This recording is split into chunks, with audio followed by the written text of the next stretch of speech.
friends, and Mike is here, and he is back with his most ambitious commentary yet.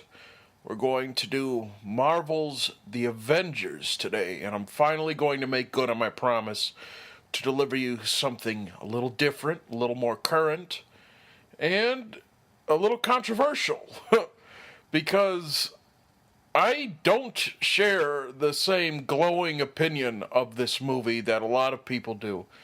I think it's got a lot of flaws. I think it's a fun film, but I do want to, give you a warning, a little heads up before I go into it, because I'm going to give my own blunt opinion about the film. And when I started this commentary project, I knew I would want to do a lot of films I loved, and I loved the first four films. But I also wanted to, try out some films that, not necessarily that I hated, because I don't hate the Avengers. I like a lot of it. But, films that I could criticize its faults and their strengths, and, have a dialogue, because I would love to have a dialogue with my potential viewers, I know a lot of people love this movie, and I see a lot to love in it, but I also see a lot of problems with it as well. And I hope we can have an intelligent conversation about it, and that, maybe play a little devil's advocate about the Avengers. I am paused on the flipping Marvel comic book pages, and we are watching the Blu-ray edition, in case you are wondering. I'm going to start the film in 3, 2, and 1. Here we see Marvel, and, you're going to ask me, am I a huge comic book reader? Here we go into the Tesseract Cube, which is probably the biggest MacGuffin to end them all. Paramount flowing over, and that ever constant use of the color blue in this movie. But you're gonna ask me, are you a comic book fan? Do you read comic books a lot? And to tell you the truth, I'll be honest with you, probably not as much as I should. I don't claim to be an expert. I love what comics I've read. I've read the big Frank Miller comics, the Batman, and I've read a lot of graphic novels, really, because I just find them easier to read than, just going into a whole comic book length. But that being said, I did sort of have a Cliff Note sort of knowledge about the Marvel and the DC universe, and I really like that line, and what can humans do but burn? That's really fun. And what I do admire about this movie is the villains. I don't think they're all that well developed, and they kind of have a half-assed plan for evil, just the typical Saturday matinee, nothing less than destroy the world. What is it? Thanos, his henchman, the other, and Loki with his Chitauri army. But it's fun. I really like Tom Hiddleston in this movie a lot. He's probably my favorite thing. And here we have S.H.I.E.L.D., Nick Fury coming out. And I remember seeing the original Iron Man, and that classic ending. I thought I'll go into my opinions about the other films in the Marvel Universe, but I'll say this. The original Iron Man is my favorite of the Marvel films. I think the reason it is my favorite is because it stands really well on its own. You know what I mean? It's got a story that can exist within the framework of the universe Marvel tried to set up, and but it's its own story. It's its own contained story. Tony Stark, he goes on a journey through the course of the film. And I feel here's Stellan Skarsgård, who's as Dr. Selvig, and he doesn't have his annoying two sidekicks from the first Thor, and with Natalie Portman and Kat Dennings. Boy, I did not like Thor: The Dark World. I thought that was Batman and Robin caliber bad, and it takes a lot to hate Stellan Skarsgård, but I hated him in that film. But he's pretty good here. It's kind of fun seeing that goofy pseudoscience, that pseudophysics. Here's Jeremy Renner as Hawkeye, and boy, he gets a pretty thankless job in this film. For all the praise Whedon gets for, juggling his cast, I really think he is kind of the ball that falls out of Whedon's hands of his script. Hawkeye kind of gets taken away from the film for a long time. This is a really impressive set, actually. I think what Whedon did well here in this opening sequence with the Tesseract comes to life is he really showed the epic scope of everything. There's a good shot when Loki... Well, this shot, too, where you just see the giant vastness of everything, and I really like that you can sort of see in a space there. And here we have Tom Hiddleston. Oh, everyone loves him because he commits so much into the role. The dialogue and his motivation here, I think leaves some to be desired. But, boy, look at that face there. He is so much fun. And I love that he's kind of become a big movie star because he is just so entertaining.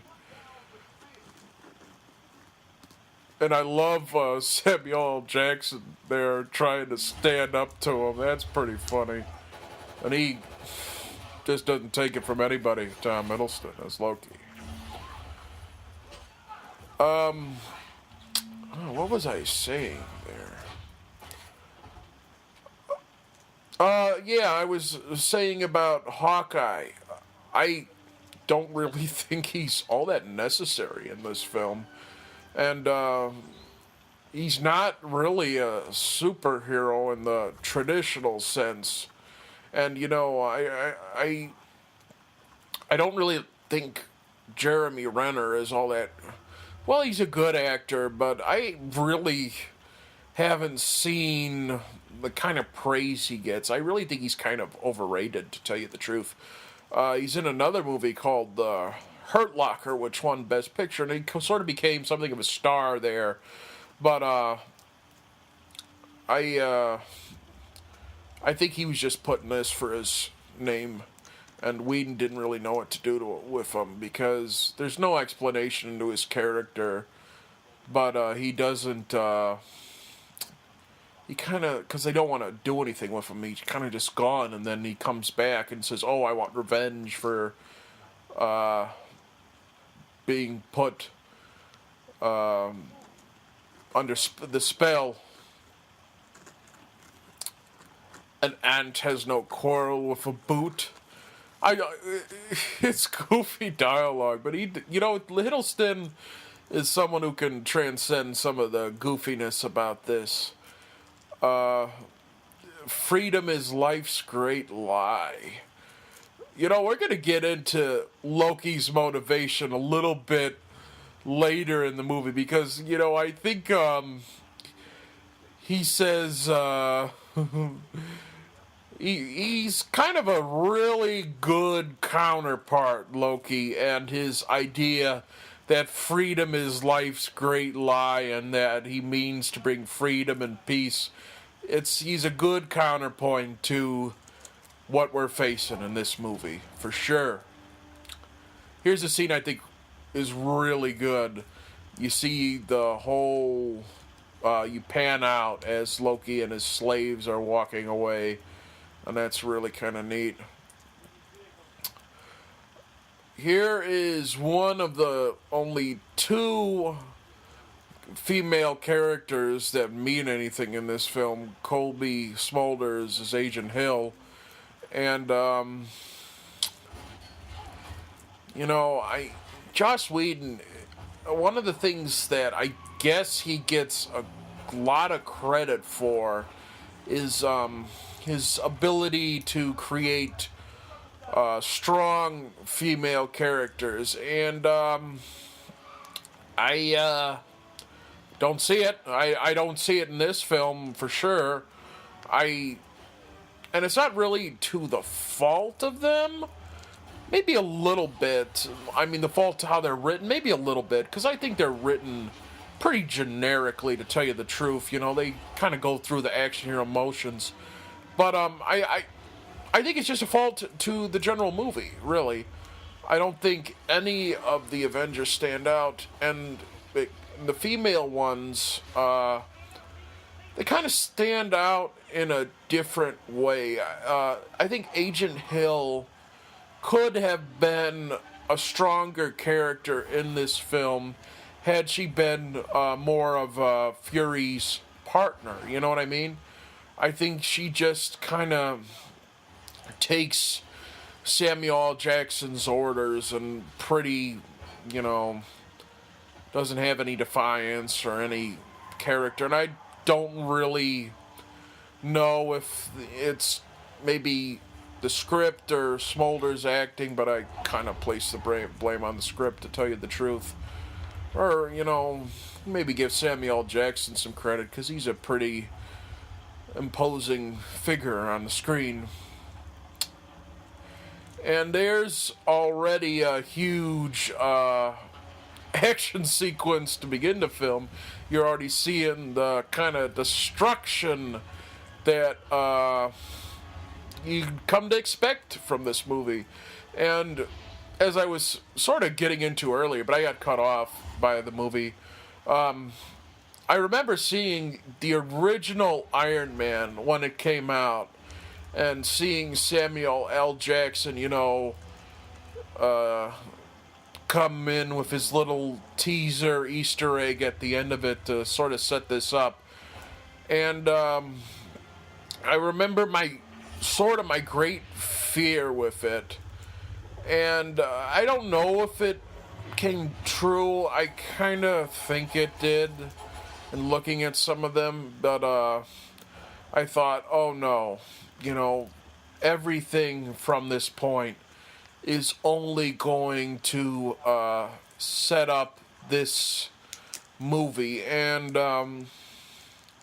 we'll talk about it. I thought Iron Man 2, all my love for the original Iron Man really went away with Iron Man 2. I thought, all the evolution that Robert Downey Jr.'s character went over the course of Iron Man 1 was just completely washed away. He was back where he started.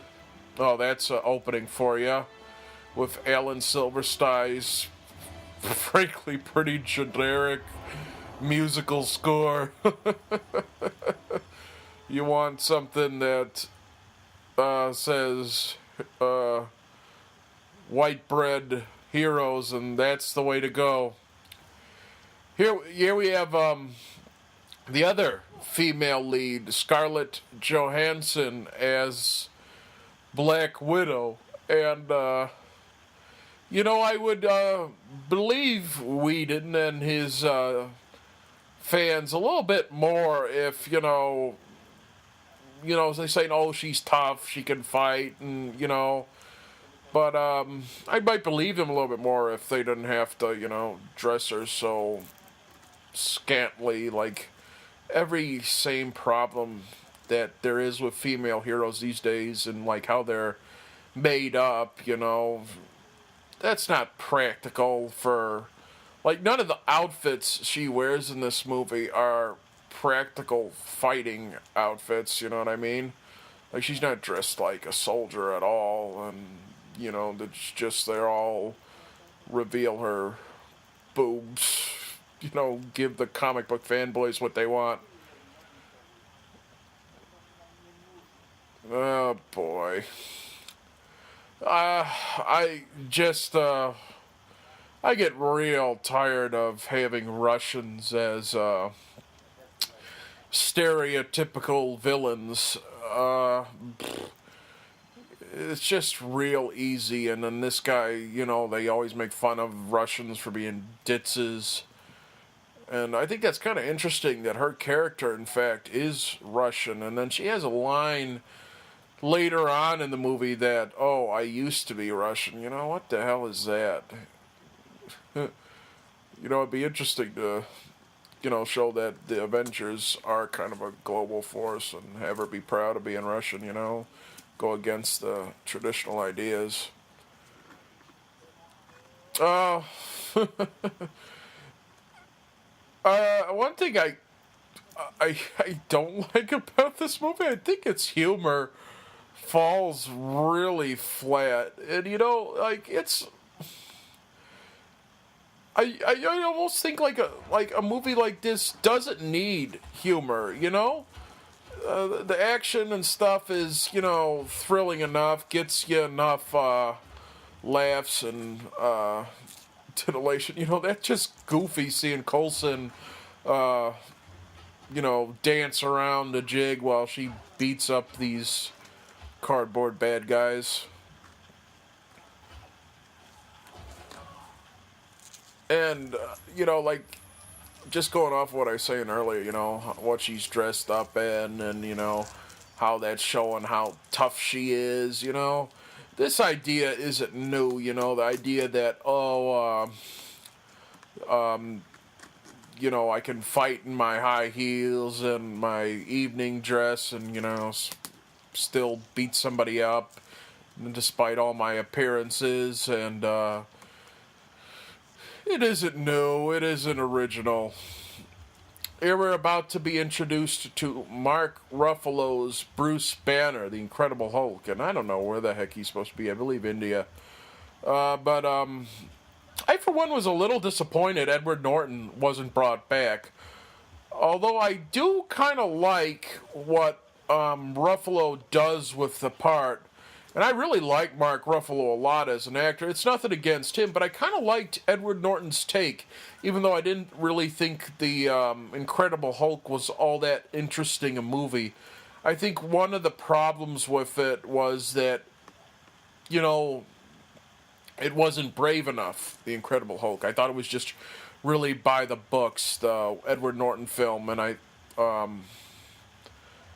I think, one of the problems the Hulk movies have had and why there hasn't really been a successful Hulk solo film is you kind of have to go into some anti-government kind of sentiment, with Thunderbolt Ross. And I don't think either Hulk film, the Ang Lee one, which I still think is actually pretty darn good. I think Lee does some really interesting things with the mythos of the character. I really like the father-son dynamic of that film. I think that's one of the strengths of it. But what the fault of that movie is the Thunderbolt Ross character. It doesn't really want to go too far, the idea of going against the government and the army, and they both kind of came out at the wrong time, those Hulk movies. I mean, the first Hulk came out in 2003, which was the height of the Bush nonsense about the Iraq War, and I think what could have made that movie stronger if it had gone darker. And, said that it'd been about weapons, the way the first Iron Man film was. You know what I mean? But I like what Ruffalo does with the character, but what I think he could have done stronger is to show, that Bruce Banner is a good man. You know what I mean? That he's a scientist who really wants to work for the benefit of mankind. And I guess you could say that there's no time for that in this film, because, we're at war and whatnot with Loki. But I think what I liked about Edward Norton's Hulk is that there was still a warmth to him, He seemed like a nice guy, and he really didn't want to hurt people. And it's a different take here with Ruffalo. There's a lot more self-loathing, and he's, I don't want to say mean-spirited, but he's a little bit angrier. You know what I mean? And we'll definitely get into that. What I think what Ruffalo's Hulk and what I think what he does here that sort of seems unbelievable is he kind of goes with.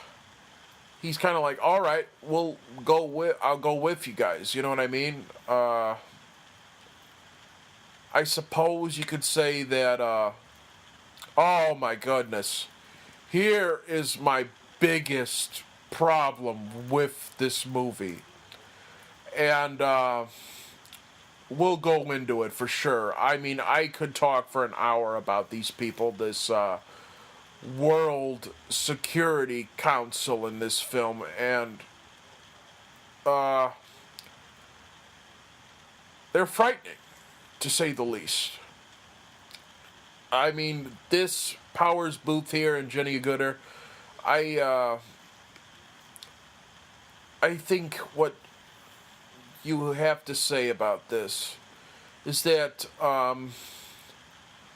you're running the world's covert security operation to leave the fate of the human race. Who appointed these assholes as the protecting the human race?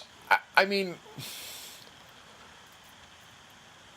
you're going to get some of my own political opinions in the film, and you're going to say, oh, shouldn't you be impartial? And I try, for the most part, to be impartial about the film, I really do, but just this idea that these supposedly are the head of S.H.I.E.L.D., and S.H.I.E.L.D. is who you're supposed to root for in this film, and, you could say, oh, well, maybe it's not S.H.I.E.L.D., maybe it's the heroes, They're not necessarily soldiers, but, I mean, eventually, over the course of the film, they do sort of question S.H.I.E.L.D.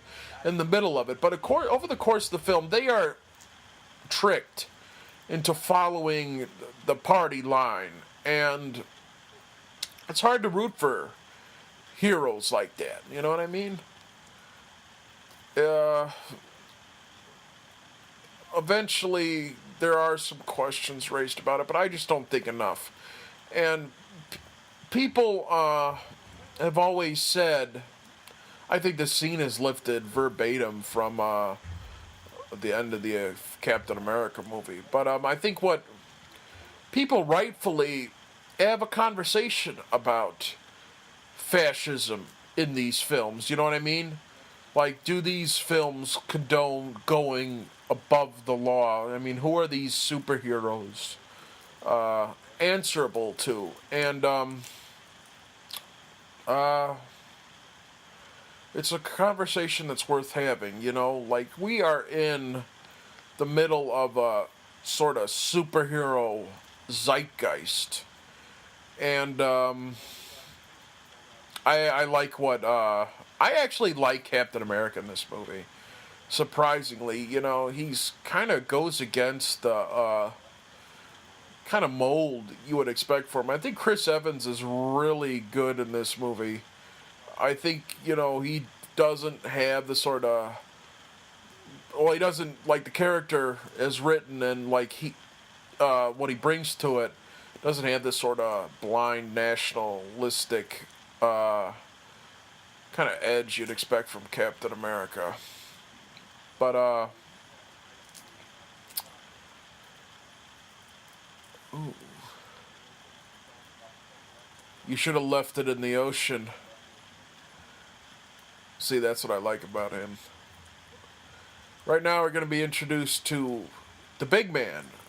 You can almost call this movie Iron Man and his amazing friends, like that cartoon Spider-Man.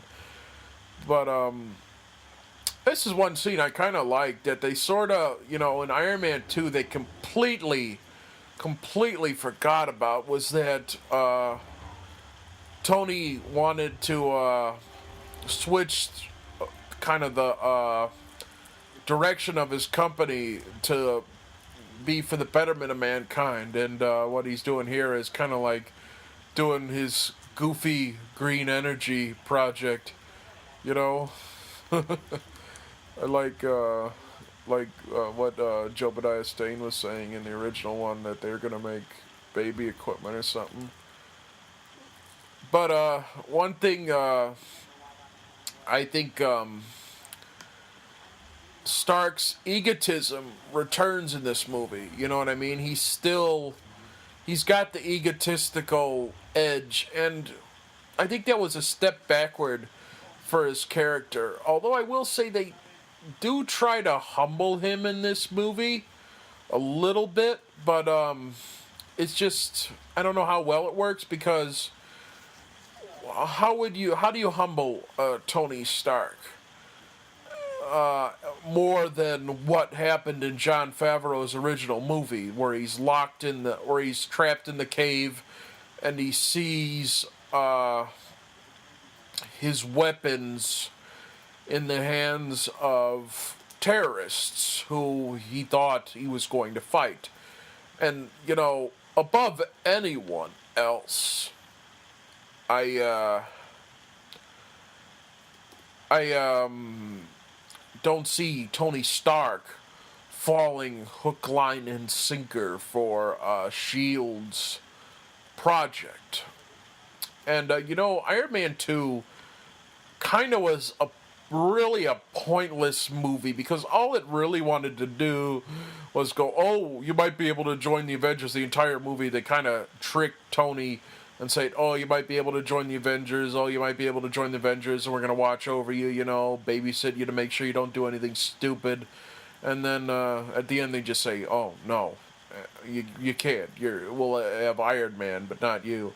And then, of course, in this one, they come back right away, and this life decoy, what is it? Some decoy thing, life model, and my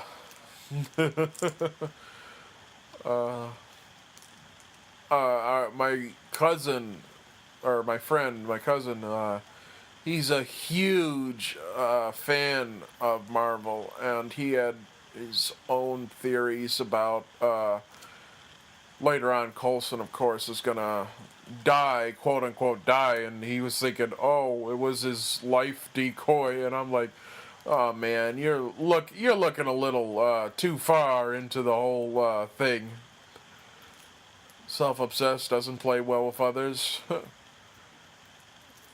I think I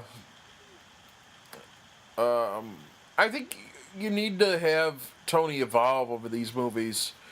And he doesn't really. Like the first Iron Man movie, you kind of get the feeling that while he's still this rambunctious personality, that he's still very out there, that he's humbled somewhat, and that the Iron Man is really more for the good of the world and not an ego trip. And in some moments, like the most tiresome moments of Downey Jr.'s character are when, like, it's just for nothing more than the character's ego, and you see those moments, you want him to get humbled, and both Iron Man 2 and this movie try to do that. I think Iron Man 3, which a lot of people hate, I don't really see the hate for it, because there's some good moments in it, but it is a goofy movie, to be sure. But I think they do it a little bit better in that movie than they did here. And we'll see later on what they try to do with Iron Man. And I think it really ties with my central problems with the film.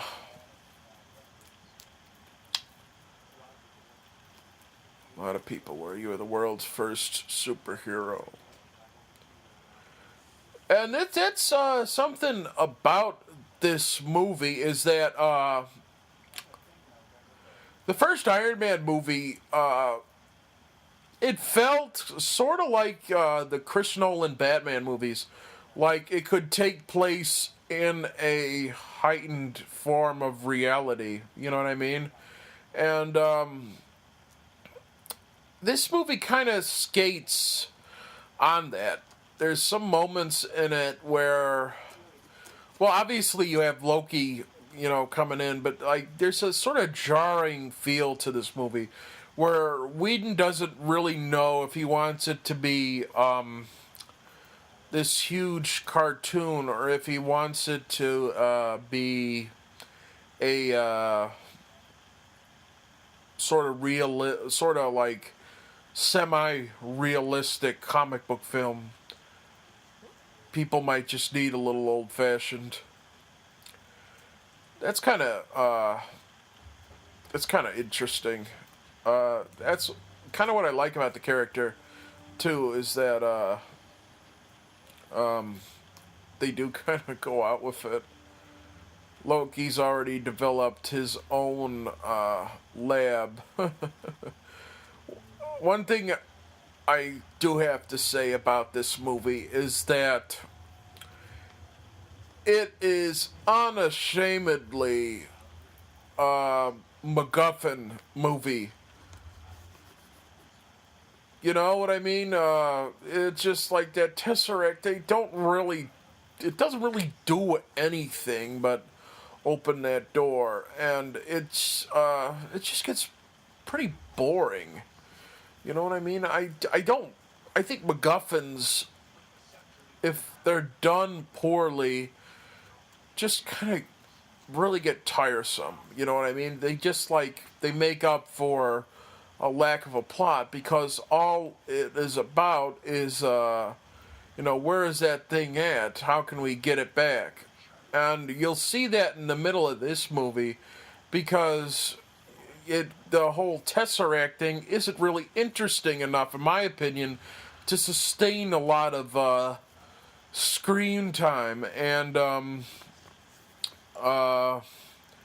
so later on, they kind of end the movie, or they don't really end. Well, they don't end it, of course not. But they sort of have a side diversion that lasts long and doesn't go anywhere. Here we sort of see Loki's motivation for the entire film. He likes, or he goes into the fact that he's the rightful king of Asgard, and I really liked Branagh's original Thor film. It had its problems, to be sure, but I really liked his vision of Loki and Hiddleston's portrayal of Loki. You know, that he's kind of a tragic figure, and his heart's really his heart's sort of warpedly in the right place in that movie. That he wants the acceptance of his father, that he knows that he could never be like him, He'll never live up to his brother. And that's really a classic tale, and I really like Branagh's description of it, that it's sort of like King Lear with Edmund and Edgar. Edmund the Bastard is what Loki is, and he's becomes a horrible villain like Edmund does, but he still sort of has a real, emotional place where that villainy comes from, and you sympathize with him because it's just kind of what the sort of whole society went off of. Here's the moment that's where you're kind of saying, "Oh, really? They want me in a submerged, pressurized metal container?" He's right, though. Ruffalo's right, though. It's a lot worse than that. I like Ruffalo's. I like the costumes on Ruffalo, like his sort of scientific-y uniform. Like they don't. They unashamedly show him in the blue pants and the kind of goofy sneakers. He does looks like out of work kind of vagabond professor doctor.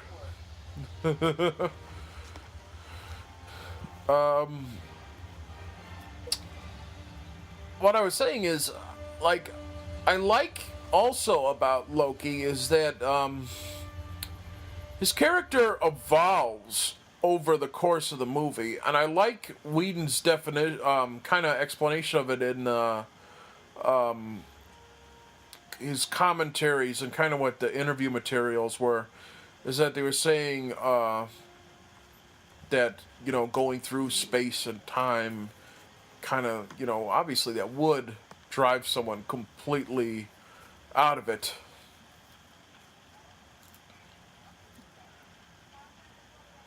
There we go, a whole team of extras.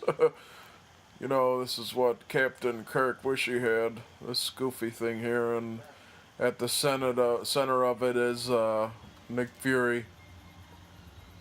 Alright, here's something I am going to cry bullshit on. Why was it okay, or why was it like a sin against nature when Pierce Brosnan's James Bond did this in Die Another Day, and nobody I've heard calls out when Whedon does it here? Like, it was goofy as all hell then, but supposedly that this is, you could say, oh, I could suspend my disbelief for this.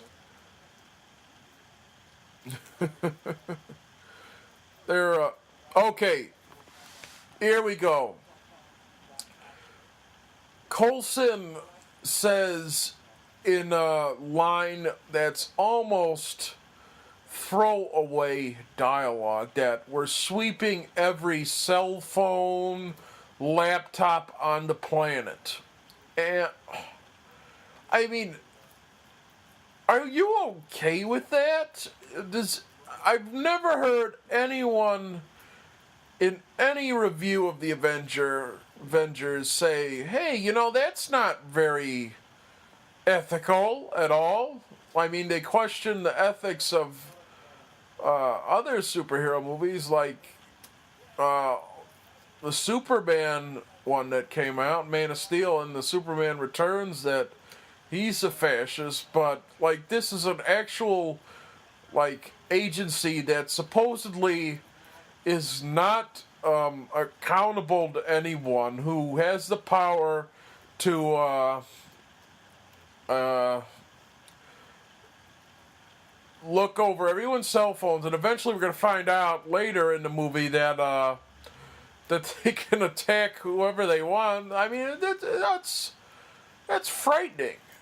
That is frightening. Here's our main man, Agent Coulson, who, really, besides for Loki, for me, he might be my favorite character in this movie.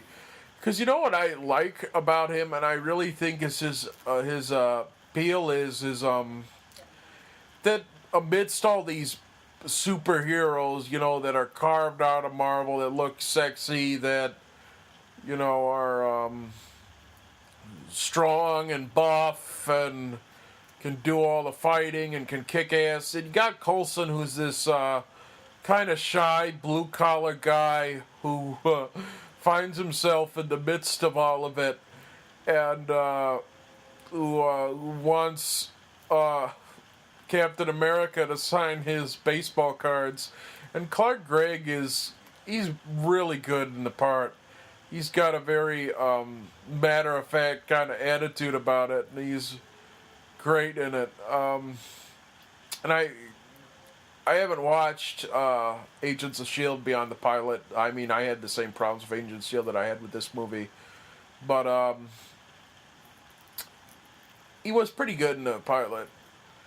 He was pretty good, I gotta admit, and we'll see. We'll see.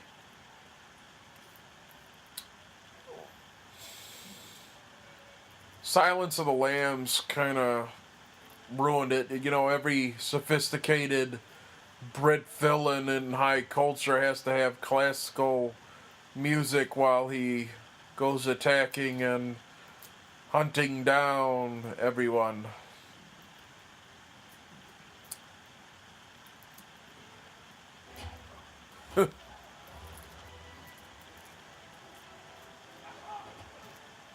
I like this part too. I mean, what I like about it is that it's not where Loki. I don't know how the hell he does it. He's like cutting out an eyeball and then like sending it holographically to Hawkeye. But I like the fact that you know, we're actually using some pretty grisly violence, but you know, like it doesn't go for overkill. It's kind of implied. Well, pretty pretty boldly implied, and I like that they do that. Loki puts on his horns, and I like that uh, uh, Whedon continued what Branagh did in the first movie, is that when Loki comes to Earth, he kind of dresses in a suit and tie in some moments of the movie, and then goes all out in his Asgardian costume in the next moment.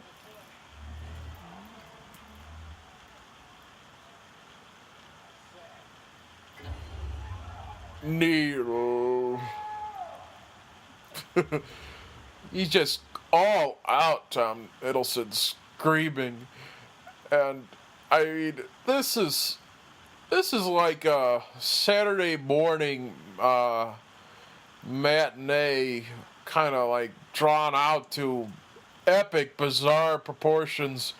And that's not a criticism of Hiddleston or Whedon, really. It's just kind of what everyone tries to do. It just shows that, you know, people like the notion of being of like this fun, simple story of good and evil, and in the end, you know, evil is a lot of fun when it's flashy and cartoony. Oh, here's a goofy moment. They're in Germany, and there are always men like you. Yeah, you know, well, what is it, Godwin's Law or whatnot, where you eventually have to compare someone to Hitler, you know, so far. And, you know, the last time I was in Germany and saw a man standing above everybody else, we ended up disagreeing.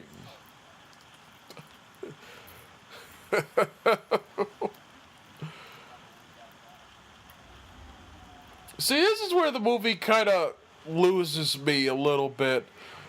Where, like, well,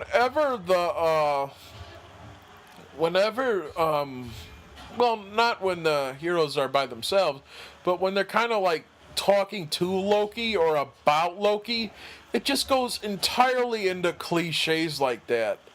And they're not particularly interesting cliches either, or they're not new takes on the cliches. They're just kind of like, oh,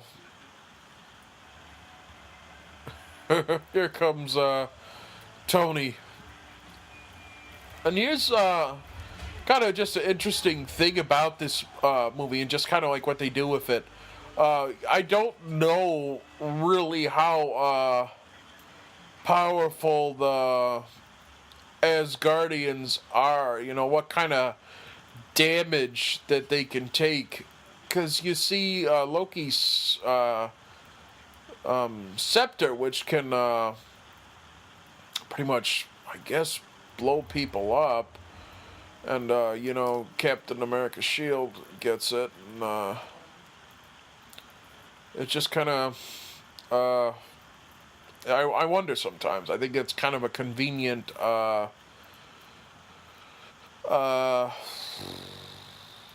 convenience.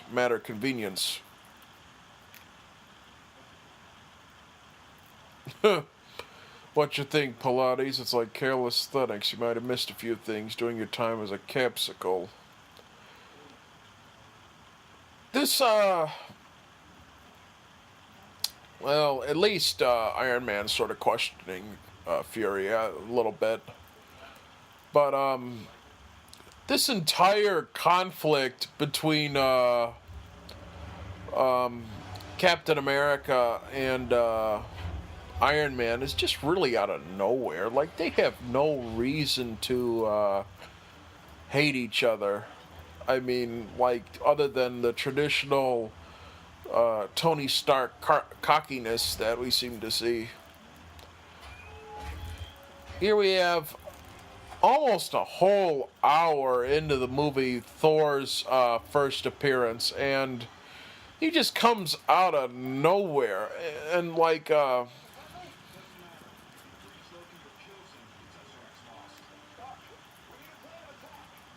plan attack. Later on, that'll get him, I think. Here's Captain America's kind of aw shucks attitude, and there's only one guy, and I'm pretty sure he doesn't dress like that.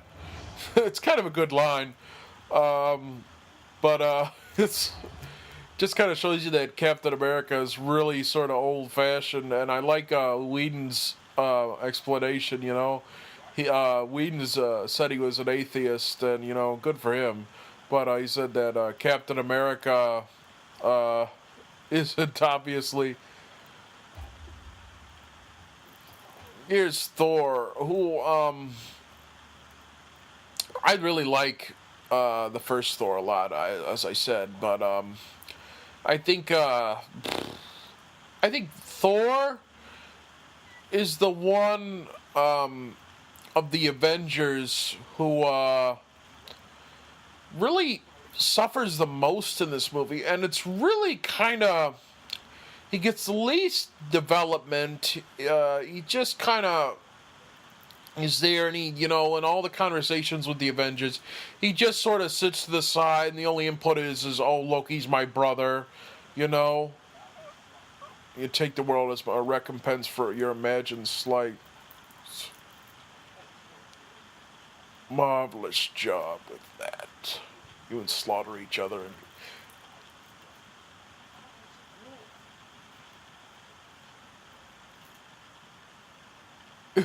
Well, yes, I think myself above them. A throne would sit you ill. But I think, like, what Thor is, like, he's easily the most powerful Avenger. And I think, like, it's really inexcusable, like, especially when Loki's his brother, when he just kind of doesn't really do a whole lot in the movie. And I just think they don't know what to do with him. But, we'll get into that later. Loki, Loki's his brother. And, like, if anything, he should be the most prominent character in this film. There's a real goofy moment of humor. Oh, I'm listening after he gets pushed away. Like, you don't need those kind of cheap jokes in the movie.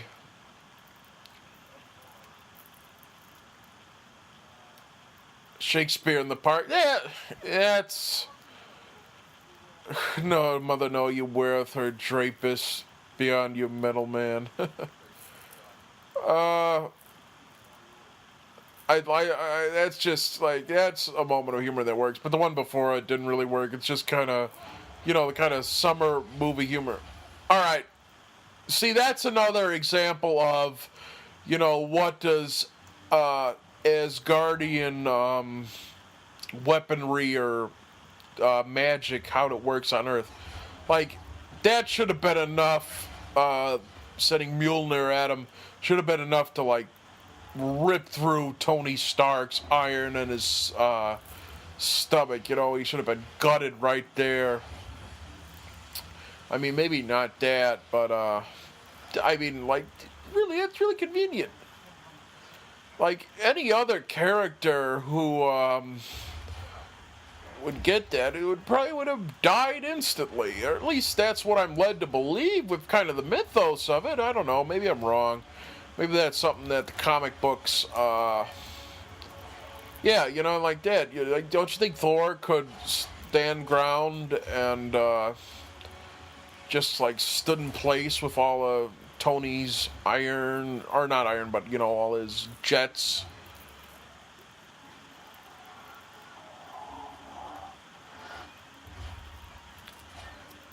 And Thor really has the like the most cause here, like, or the easiest solution. Like, he's the one who can probably has the best ability to get the Tesseract and get Loki. And really, as we're gonna see later on in the film, that all these egos kind of hurt him, and they spend the needless time. See? Yeah, put it down on him. Put the hammer down on him. Wow. I forgot that part. That should have been enough to kill Captain America there. I mean, how powerful is Mjolnir supposed to be anyway? And I'm probably going to get some comic book fan saying, read Thor issue what's, and I'd be glad to, but I've got better things to read. We're about to embark into the middle half of the film, where things are about to go down. I remember when we saw Captain America, that this shot with Loki and the kind of the Shield soldiers driving him to his prison cell was in the kind of the teaser Easter egg at the end of Captain America, and I just was like so excited because Loki just looked badass, and I was like thinking that he had captured, or you know, and taken over, and then I was thinking like that moment would be in the you know, like with the Tesseract mind control. I was thinking that would be kind of what propelled or those soldiers, but I don't know. It's just one of those moments where you say, oh, it's in the trailer, and the trailer kind of misleads you.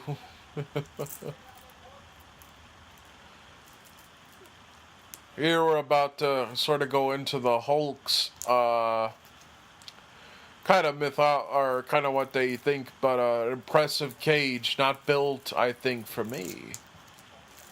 Built for something a lot stronger than you. And that's kind of where you say, that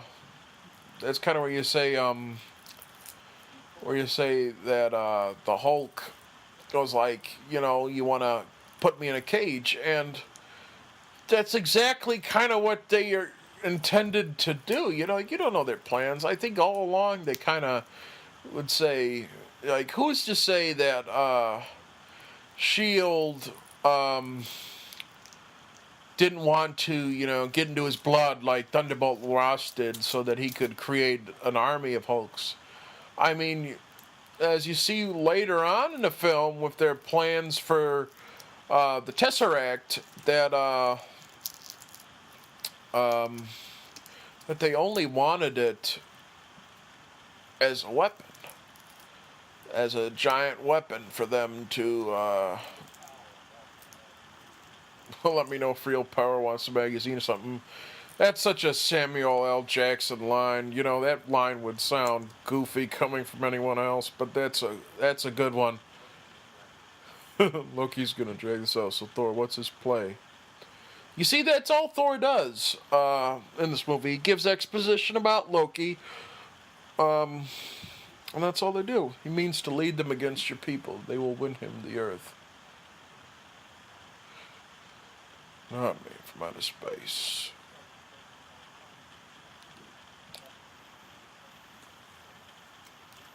Physicist, she's a friend.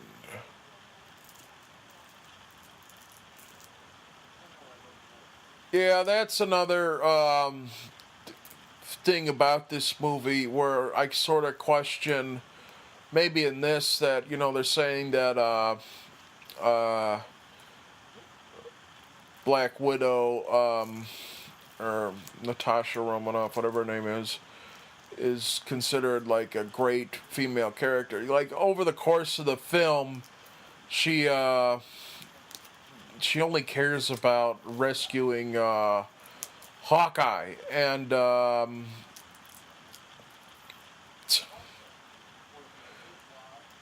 you know, she's like a slave to uh, uh, getting Hawkeye back. And I mean, like, I mean, what does that say?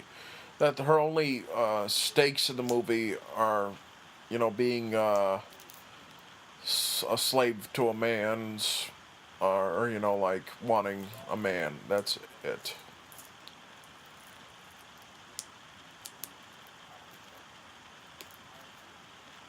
Oh, I love, yeah. Yeah, you know what? You know what? For all it is, Iron Man for a little bit is the one who, you know, he's sticking the spy thing on the side of the computer there. He is the one that I kind of like in the movie for a little bit. But over the course of it, I think we'll see that he kind of loses some of that goodwill with me. You know, he mistrusts Shield for a little bit. Finally, someone who speaks English. Everyone talks about kind of the bromance that uh, Iron Man and the Hulk have over the movie, because they're both like the great scientific minds. And yeah, right. Greed, rage machine. And they're like, oh no, he's only here to attract the cube. That's all. That's all. We don't care about him turning into the Hulk. But like, they have some chemistry between them, Robert Downey Jr. and Mark Ruffalo. And what was it? Everything Wrong with the Avengers, you know, that YouTube series that's really kind of funny. They're like saying that they're gay or something. That's kind of cute. And that's Galaga on the computer. That's kind of a fun little Easter egg moment there.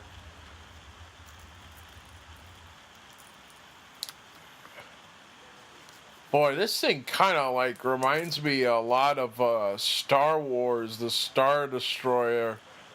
You know, like, it looks kind of like the sets are really inspired by Star Wars. That kind of shows you that all summer blockbusters, kind of, you know, these epics, recreations of Saturday morning cartoons are kind of all slaves to the original that did it best.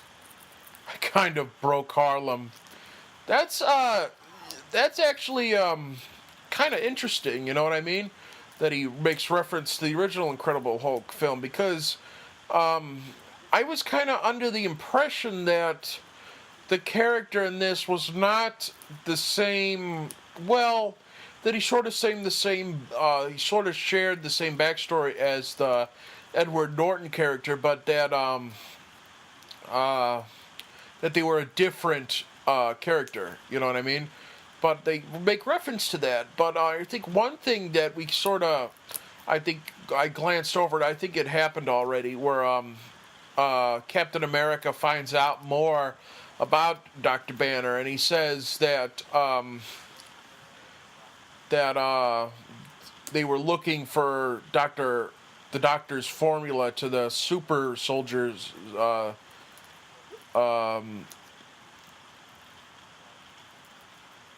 super soldier serum. But if we remember the original or not the original Captain America, the original Incredible Hulk film, what creates the villain in that movie, you see Thunderbolt Ross, and he's talking to, oh crap, I forget his name, but Abomination.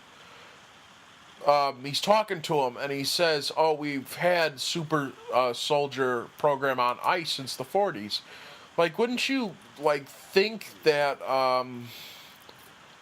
that if it was what Bruce Banner was working on, that an intelligence organization that fears intelligent story was not awesome.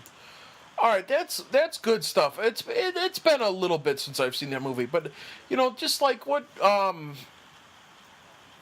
following's not really my style.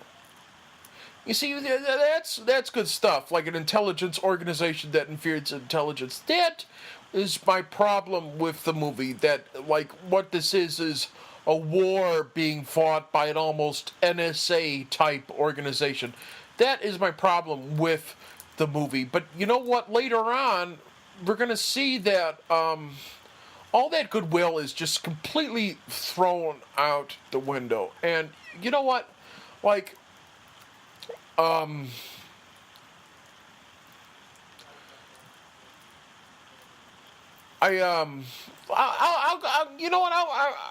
go into my problems with the film, with this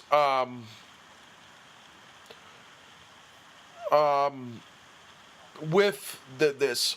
I think that the movie, as we're gonna see later on, with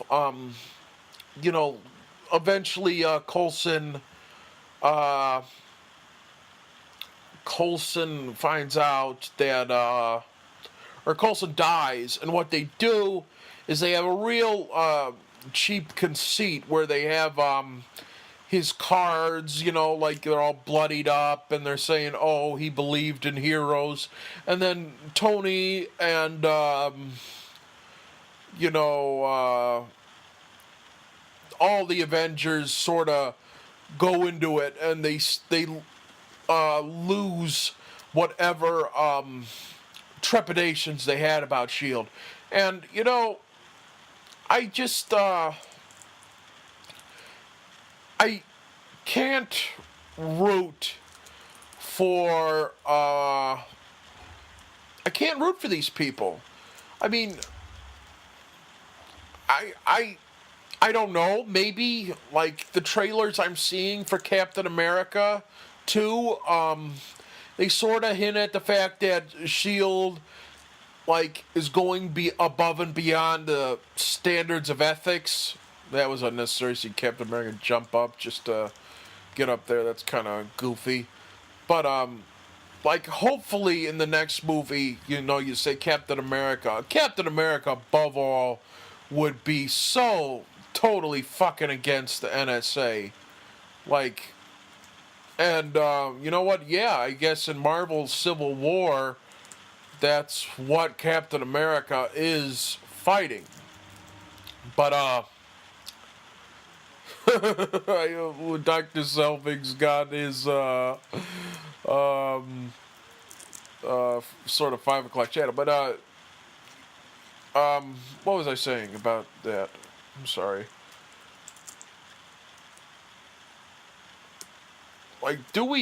Are we supposed to forgive S.H.I.E.L.D. at the end of this film? This is definitely a case of, do the ends justify the means? And I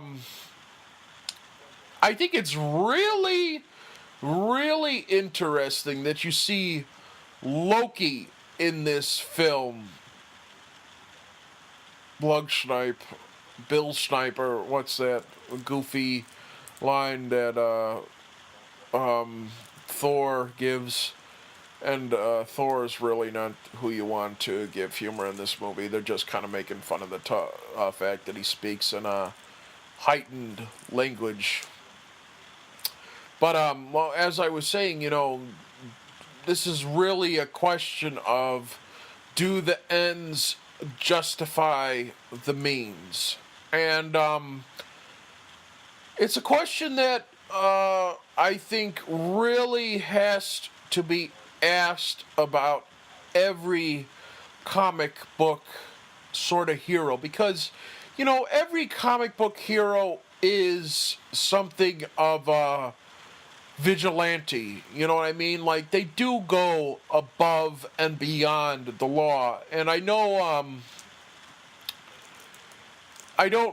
I promised that I wouldn't go into this, but I think, like, if you were to ask me, hey Mike, what do you think is the standard for a good comic book movie, I would probably say, for Marvel, the best Marvel film ever made was the first Iron Man. And for DC and just comic books in general, I have to say The Dark Knight.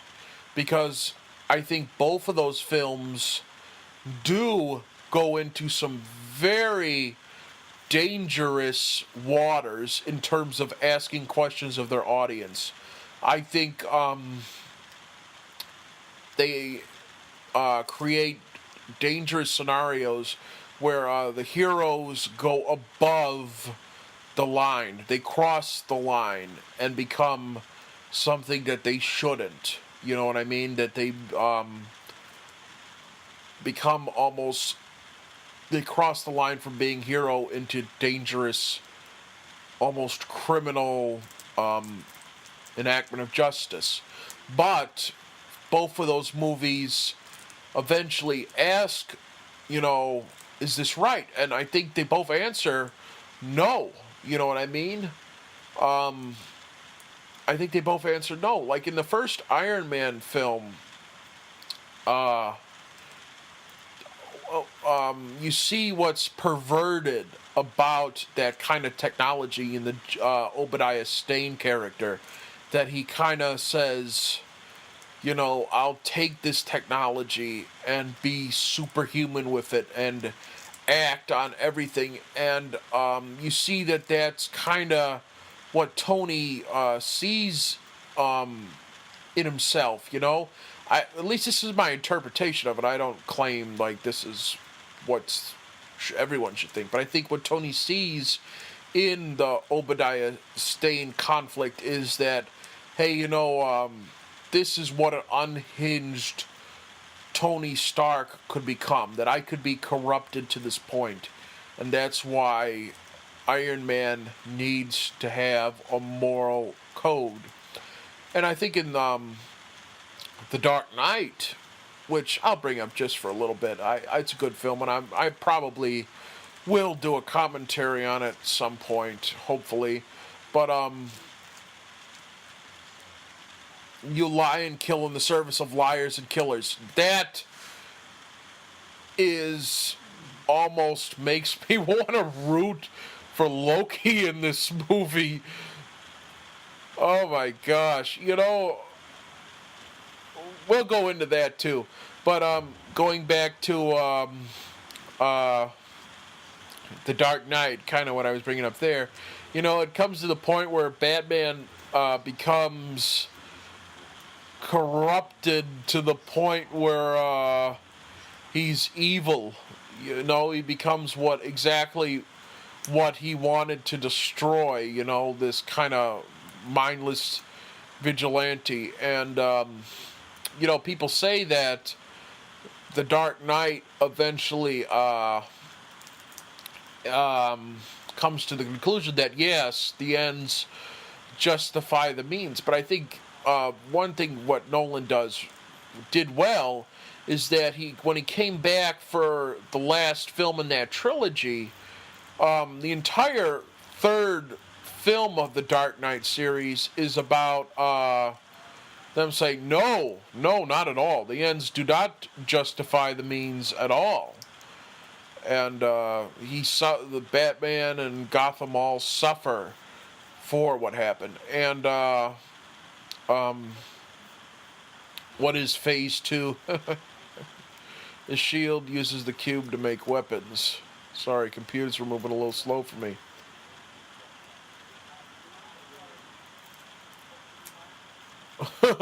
What, were you lying? I was wrong, Doctor. The world hasn't changed a bit. See, this is where Loki is manipulating you.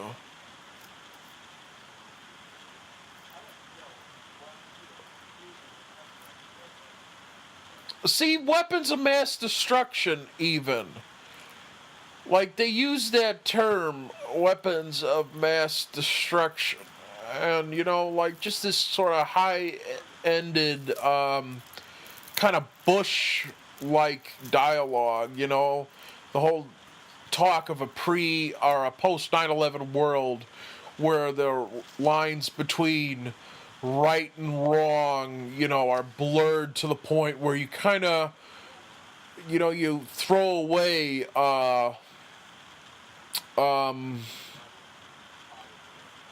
you kind of throw away your conceptions of right, wrong, to the point where you almost want to listen to S.H.I.E.L.D., you almost want to say, hey, we shouldn't be confine ourselves to justice, the traditional form of, like, limits on justice.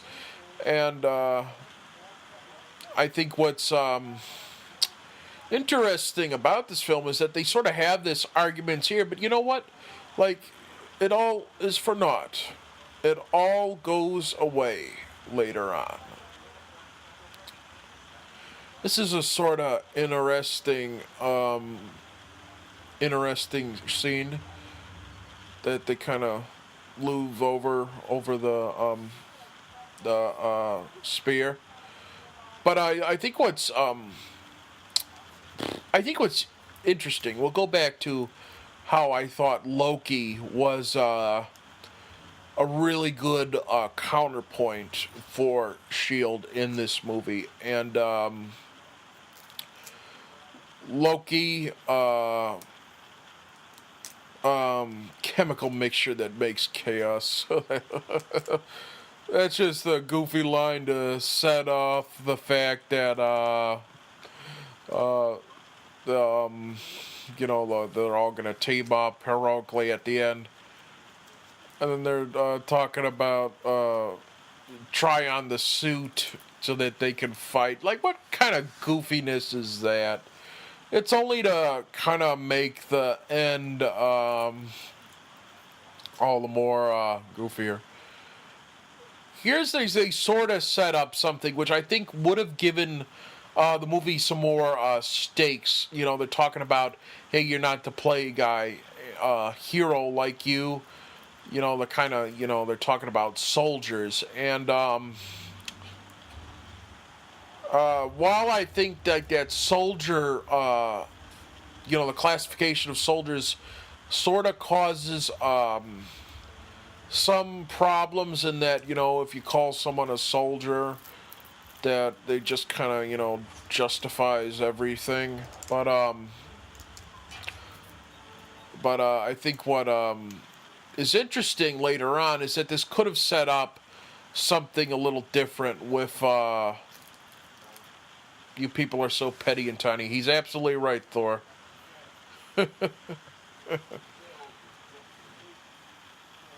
Just in case you needed to kill me.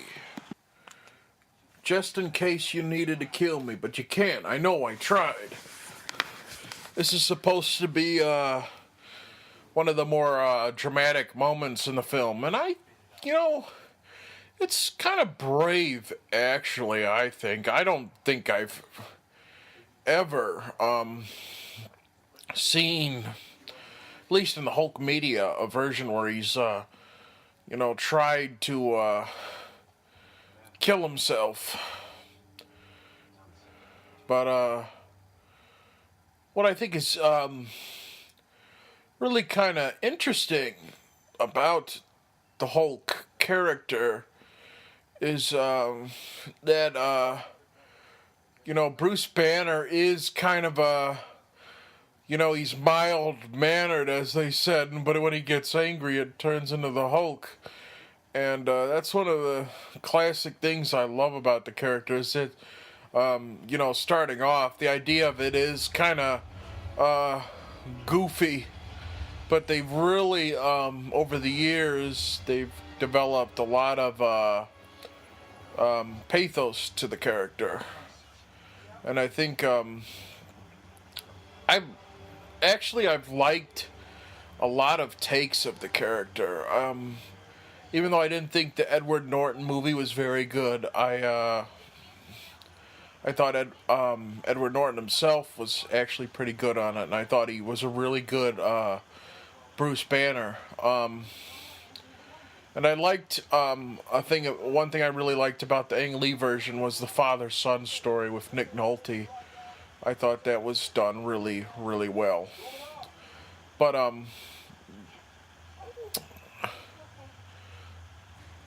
here he's gonna have the Hulk transform.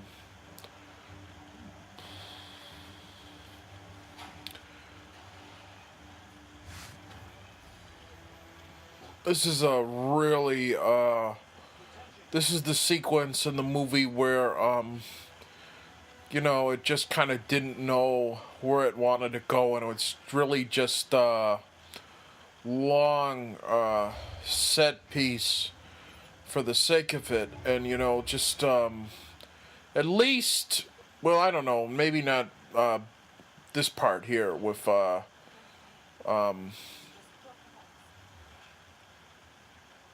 we're gonna be okay, listen to me.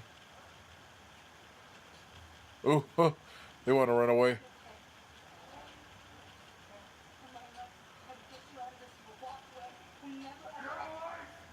Your life. Oh, I like the fact that at least for this part in the movie, that the Hulk is treated as a genuine monster.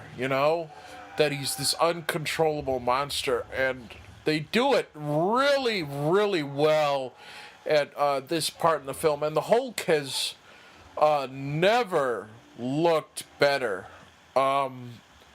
He looks completely, lifelike, and I really love the fact that in kind of the middle transition of the Hulk's metamorphosis, that they actually had the bright idea to say, hey, let's take a look at Mark Ruffalo and engineer our Hulk after him.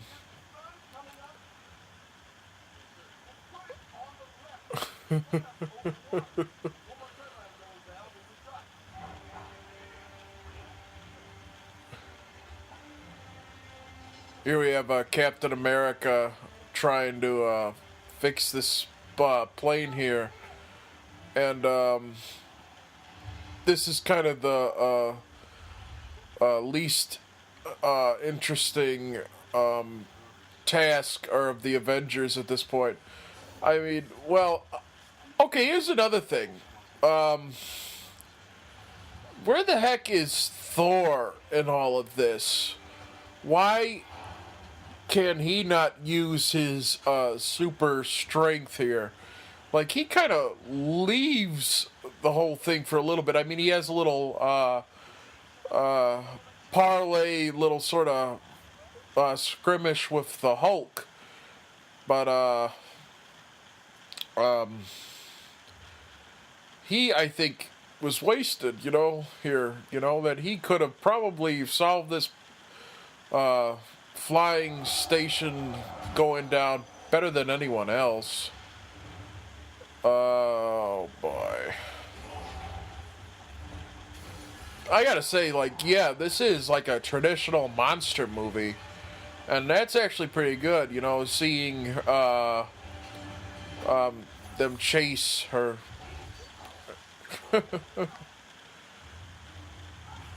But yeah, she does kind of, here we have Thor and the Hulk fighting, and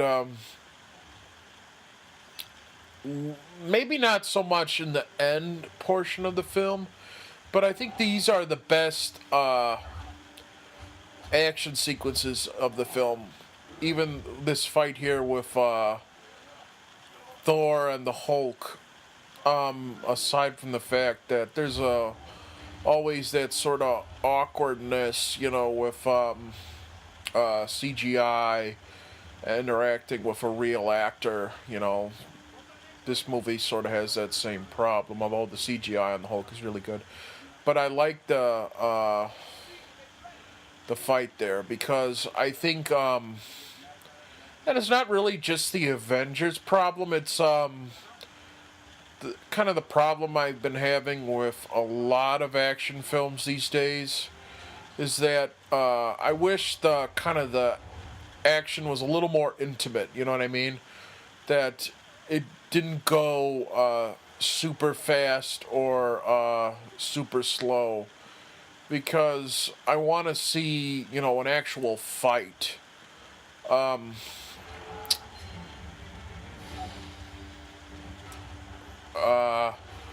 think what I miss about kind of the action films of the 80s, aside from the fact that they were darker and had more violence that actually had weight to it, but there's a kind of Arthurian legend there where Thor tries to pick up the hammer. I really like that. That's a really nice touch. But what I was saying is that kind of I miss about the action films is that there was more of a intimacy to the violent or to the fighting. Like people would get up close and personal, and that there weren't all these jump cuts, and you could actually see a fight take place. One of the, I don't really know. You might say, hey, that's not an action film, but I really like the choreographed fights in the Rocky movies, because that's not really a movie about boxing. That's kind of an action movie. And you see sort of like the kind of the blows, and I like that. At least the moment where Thor is fighting the Hulk, kind of has that feel to it, kind of like a real intimate sort of fight. Here's another moment I like with the Hulk, and I think, I almost want to say that this is Whedon's tribute to the finale of the Bill Bixby show, Death of the Incredible Hulk, where the Hulk jumps up and on a plane while he's flying, and then he falls off and presumably dies, or he does die. And they did this in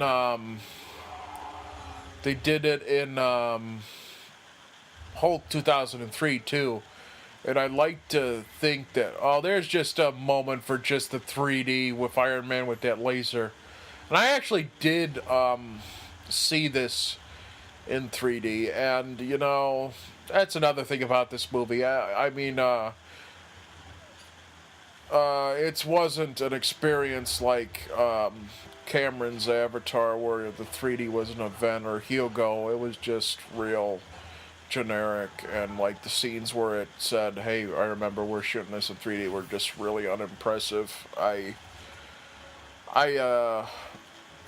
would have liked to have seen, and I think Favreau was originally planning on it for Iron Man 2, if they had shot some of the sequences in IMAX. I think this movie really would have benefited from that. I think, like, especially some of the scenes at the beginning where I was showing where Whedon had the epic scope. That is stupid beyond belief, that he can shoot a flash drive arrow directly into the flash drive or the USB port.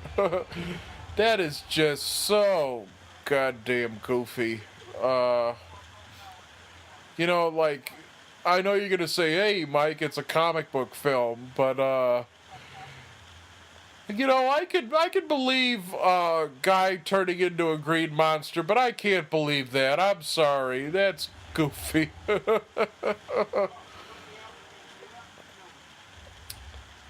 This is a good use of Iron Man. I think it's kind of fun. But crap, what was I talking about there? Lost my train of thought for a second, I apologize. One thing I think,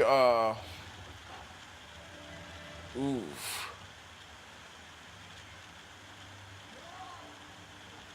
Here we have like the most, probably most memorable moment in the film. And, oh,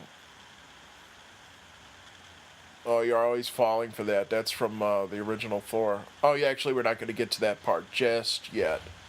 We have the fight between kind of the characterless Hawkeye and Black Widow. And it has another kind of moment that I think is sort of silly, where they cure the Tesseract mind control by just, slamming him on the head. But Mjolnir's not enough to break through the glass. All right, here we go. Coulson standing up to Loki. And I really love this. And it's just kind of like, I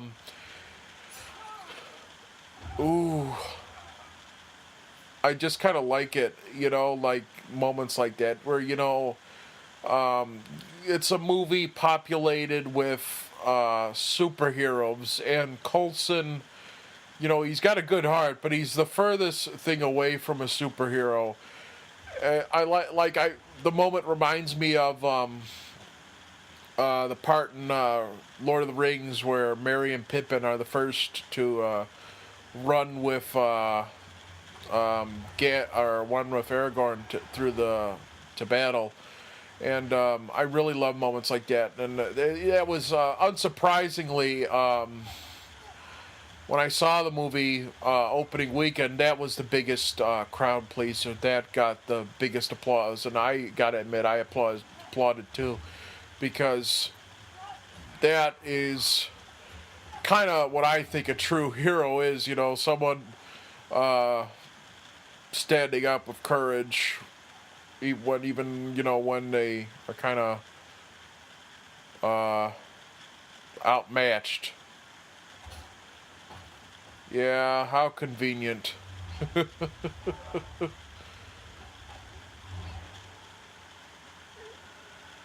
All right, this is she'll think this was a bright idea to send the Hulk's thing, the contingency plan there. That probably would have fallen out of a populated area and probably wouldn't have even killed the Hulk and set him loose, and probably killed a whole bunch of people in the process. Coulson. Do you think Loki, you lack conviction?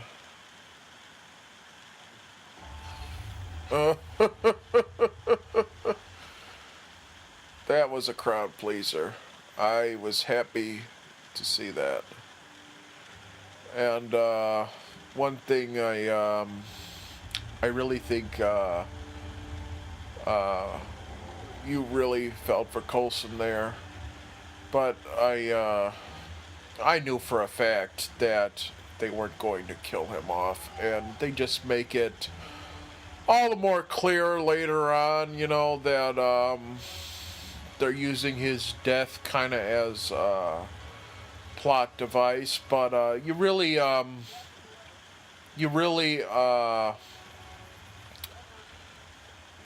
you sort of get the feeling that it works. You know what I mean? I think it works. I like within the scope of the movie, although what it sets up isn't really all that.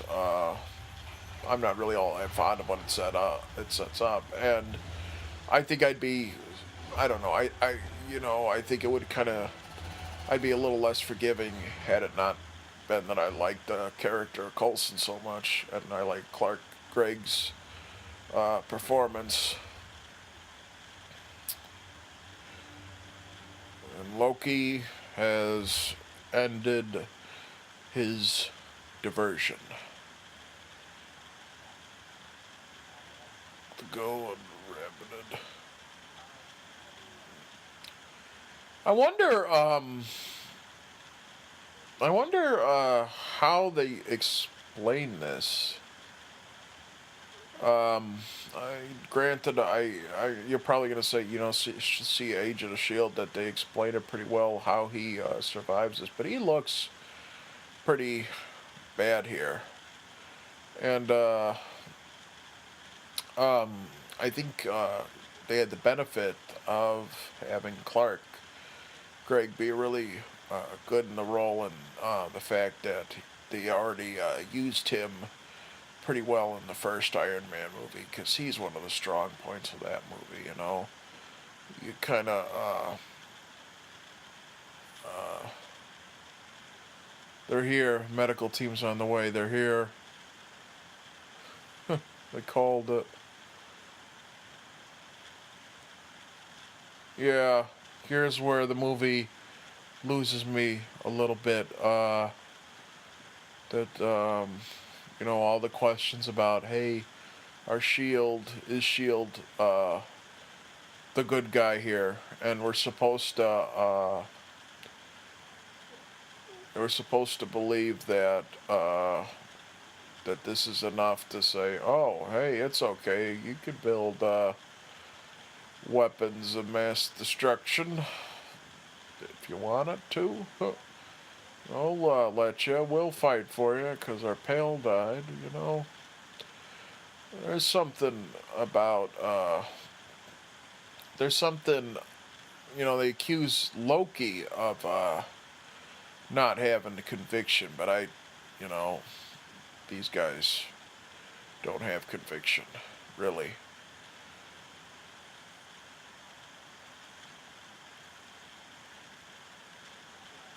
There's an idea Stark knows this. This is could have been I don't know, a decent scene, but I think in these hands, I think like the dialogue here is really, really run of the mill. Like it's almost like a pep talk, done to like little kids. And I think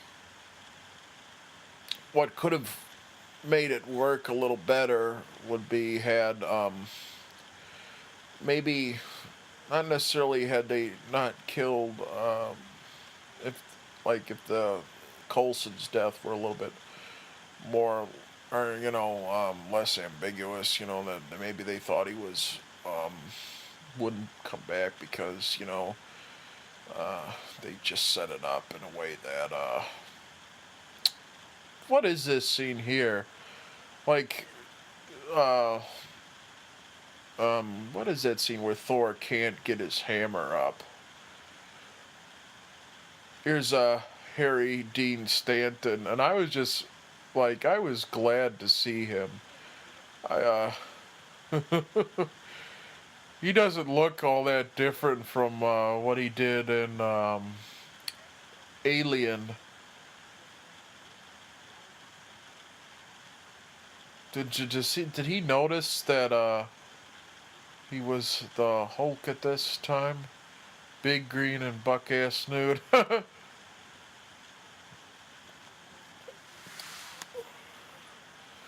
And shrunk you down to a regular size fella. Yeah, and he kind of goes up to him like,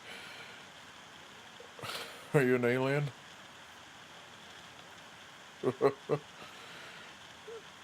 Well, son, then you got a condition. He might be the only one I would forgive doing that kind of goofy humor with, you know what I mean? Because he does have an honesty to him, Harry Dean Stanton.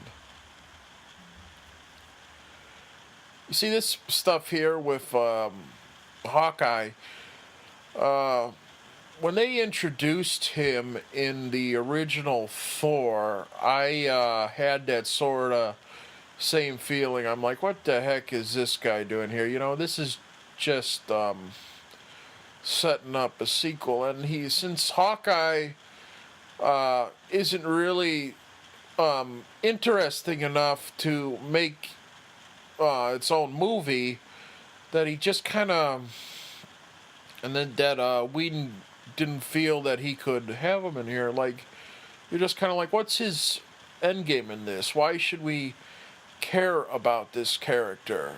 What I think, and this is just me here, what I think would have made the Avengers a little stronger at this point, or would have been to have had Natasha kill off Hawkeye while he was in the kind of the Tesseract-y mind control state. I think that would have added to the character, you know? You wouldn't have had to have killed off poor Coulson, who, you know, we love him, but he's not a superhero. And, you know, I think seeing kind of like one of these buff, beautiful superheroes, and, you know, Jeremy Renner has given next to nothing into doing this. If they had killed him off, you know, like his strength and, you know, maybe drawn out that battle a little bit, it would have given Scarlett Johansson maybe a little bit more to work with, and you know, it would maybe that anger and wanting to get some of that catharsis by going to war, that would have been interesting, I thought. Here's that, I've got red in my ledger. That's such a goofy spy line.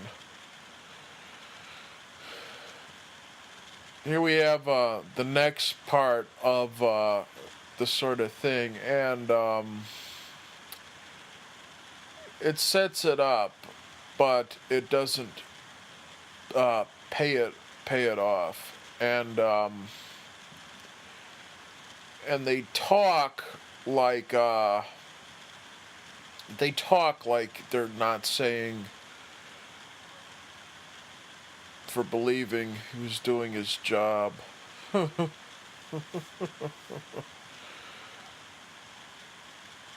see Captain America here, Captain America, you know, while following orders, you know, whatnot, and he just, he says, neither am I, I'm not, falling behind, Fury's, he's got the same blood on his hands that, Loki does, but then why are they fighting for him? Like, you see that, like, they get their passion gets the better of them, and they still have the same problems that they had before. You know, that they're just kind of, all of them are kind of, well, especially Captain America and Iron Man, and they're kind of the ones that glue the team together, that they're both really tremendously egotistical, and that, you know, their egotism kind of works together, you know, that huge passion is working together. And here's another humbling moment for Stark, that he realizes, oh crap, they're gonna go to my tower for the for Loki's power source.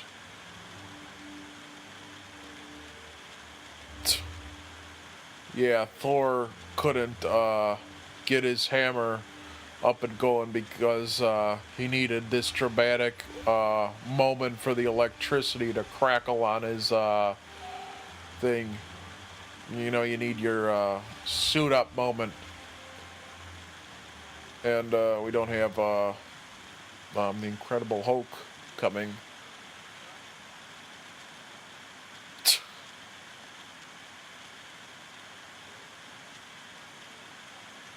Those cards, they weren't in Coulson's locket, not in his jacket. You think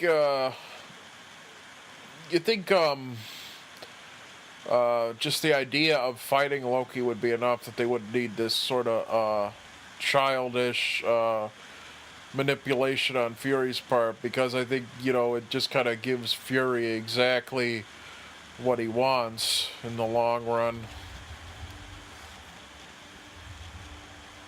What was that, dude? Iron Man's thing kind of malfunctioned? That's interesting. Oh, here we have Jarvis, who doesn't really talk all that much in the film. And, oh, that's so goofy. He's calling her she.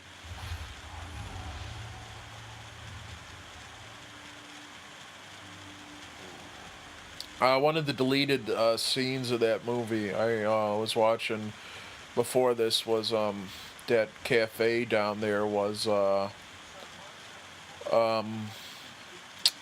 actually where Captain America visited before, and they were sort of going into the story of him getting de-thawed from the ice, and I think that's an interesting component of this. And to be fair, I think Chris Evans, he does a little bit of it in his performance, but it's really left a lot to, the interpretation of the viewer. And I really, as of this writing, Captain America 2 isn't out yet, but, this kind of maybe a preview for it. But I hope they do go into that a little bit more, because I think that's a really interesting part of the story. And I think especially here that Captain America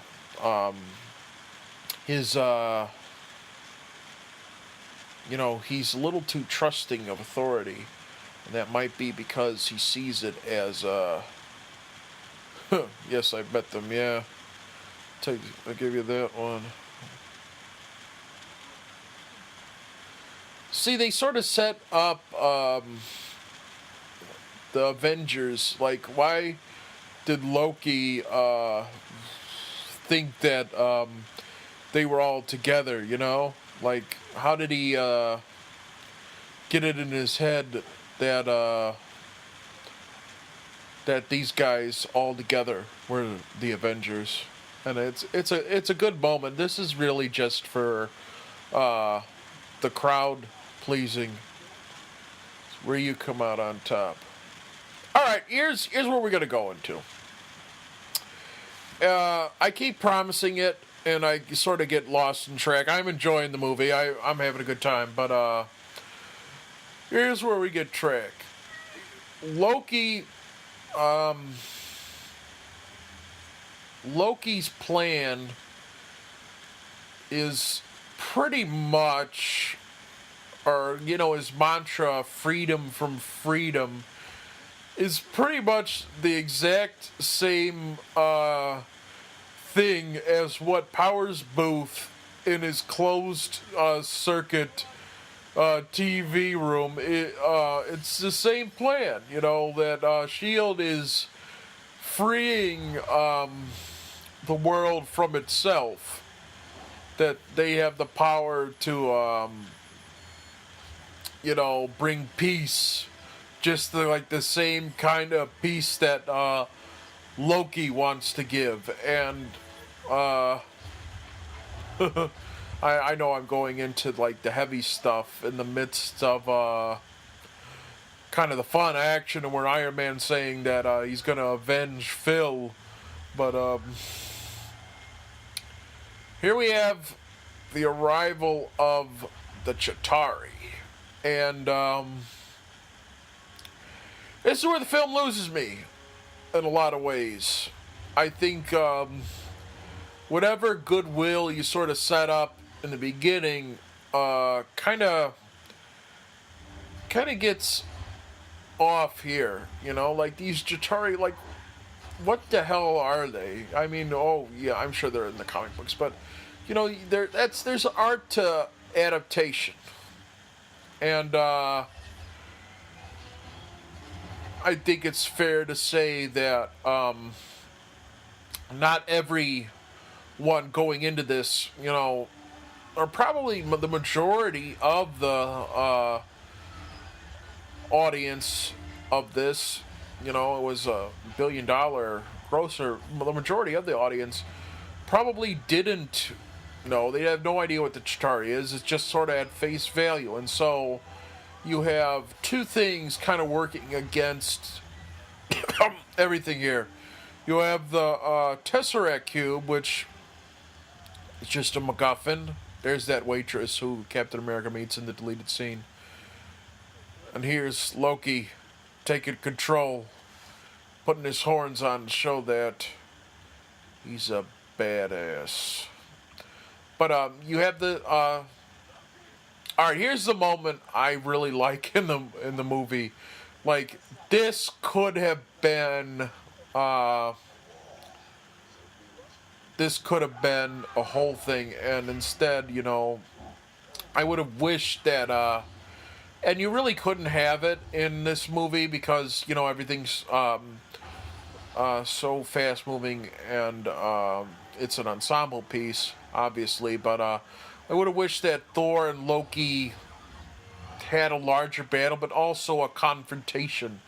You know what I mean? I wish they had, you know, kind of sat, or not sat, but before they started fighting, you know, talked over their differences and argued and kind of went in more into the motivation. And I think the film just, you know, it's a victim of, you know, its own epicness, and that you can't have a kind of well, not private, but, you know, intense kind of like conversation before the acting. But I think, you know, the fact that Loki's the main villain, you kind of wish that Thor and him had a confrontation, because at the end of the original Thor, you see that Thor is grieving over Loki's falling into the pit of souls, or whatever it is, off the Rainbow Bridge. The Bifrost was what it was, actually.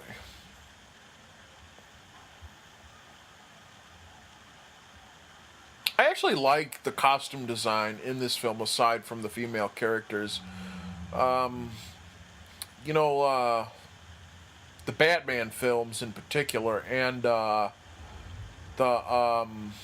Spider-Man films, they get the idea in the head that it has to be like molded plastic or rubber. And, you know, that's just not what a superhero would wear, you know what I mean? They need something a little more tactical, a little more, you know, that allows them to actually fight in. And I really love Captain America's outfit in this. I think of this movie, well, maybe not, because I think it's kind of a mixed bag with the costumes, but Captain America's outfit in particular looks pretty awesome in this. And I liked his outfit in the original one too, because, you know, it's kind of, you know, the idea of the Captain America costume, you know, as drawn, it's kind of, well, it's over the top, but you think this madness will end with your rule? Together. See, this is like, I wish this was longer, this part. And more of the example of kind of, you don't know what hurts the Asgardians, because, you know, he just sort of stabs them there.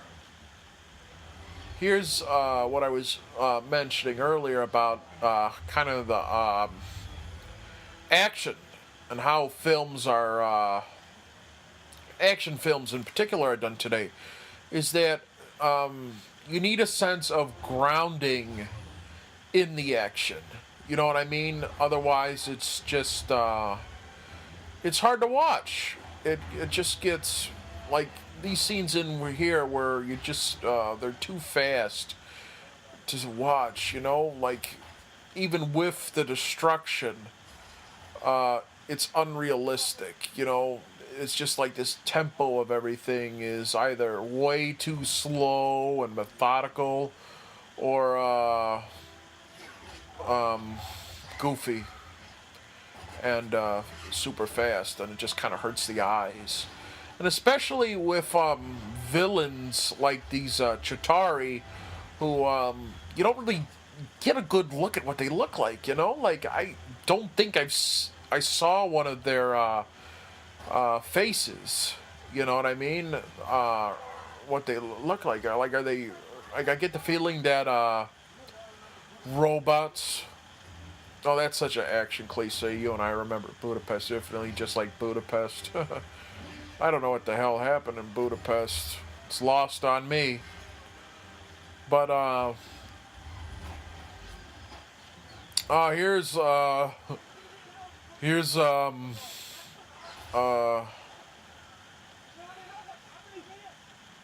we? Here's something that they do in the superhero movies, is showing the police as being totally worthless, and you know, just once I'd love to see a policeman in one of these superhero films to say, you know, fuck you, you're a vigilante. We're gonna do what we need to do. There's another one of the humor scenes. I'd love to just see a comic book movie with no jokes like that. Alright, going off what I was saying earlier about the Chitauri, you know, I don't know what they look like. Are they machines? Are they humans? You know, just like the movie doesn't give us any answers.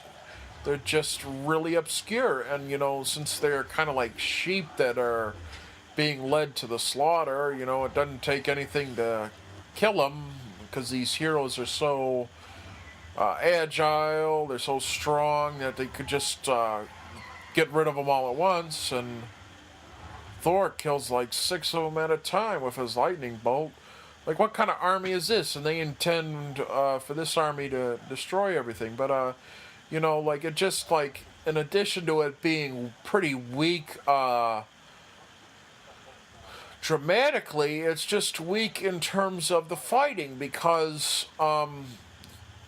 you don't see the toll it takes on the characters, and you don't,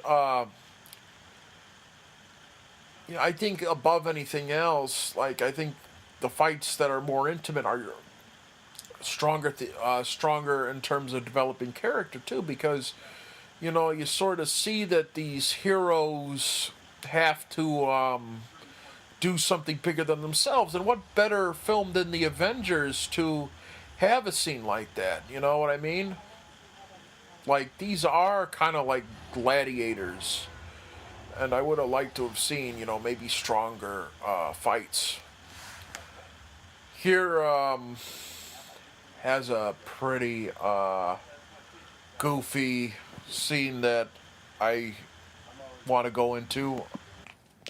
Mark Ruffalo's Hulk has just come back, and he says, oh, the reason I can morph into the Hulk is because I'm always angry. And then he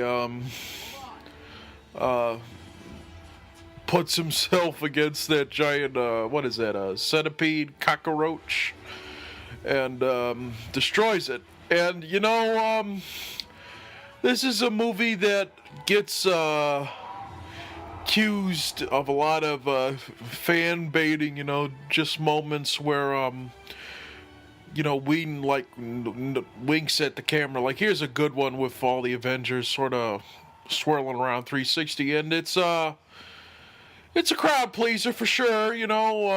It definitely gets people on their edge. And that scene where the Hulk comes in, definitely where Ruffalo, just his delivery of that line is pitch perfect. But I question whether it is in character with the Hulk and what it does with the Hulk's character, because don't you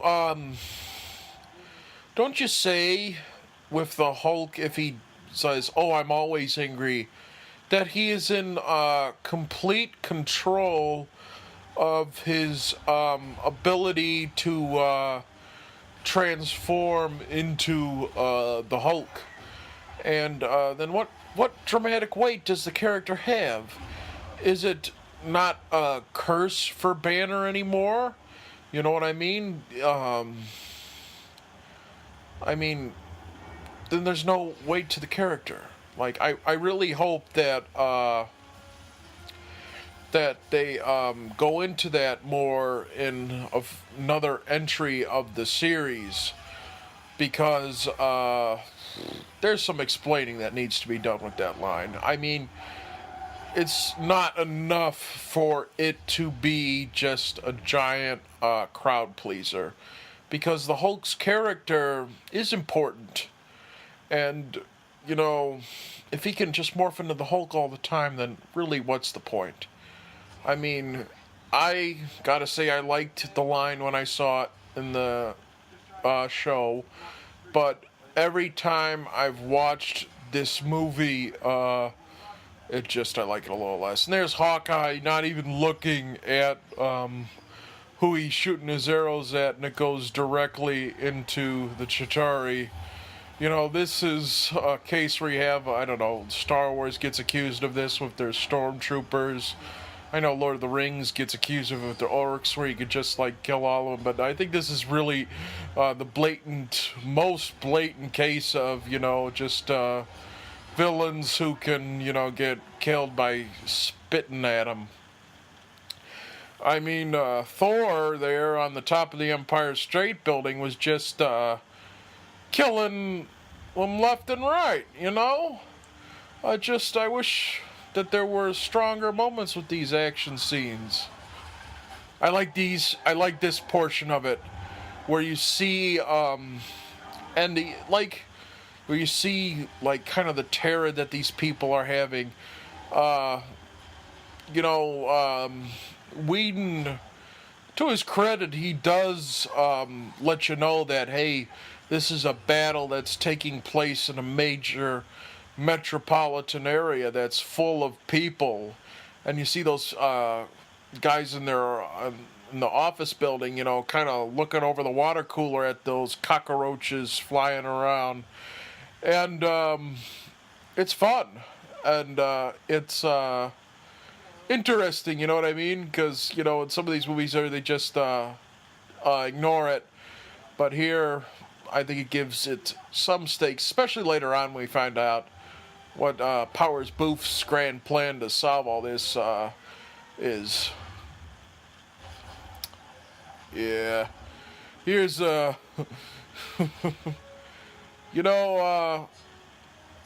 she is probably the Avenger that does the most in the movie in terms of evolving as a character, and just kind of going above and beyond what she was in the beginning, because she is not a soldier, and she goes head on first, Black Widow, into this giant fight. And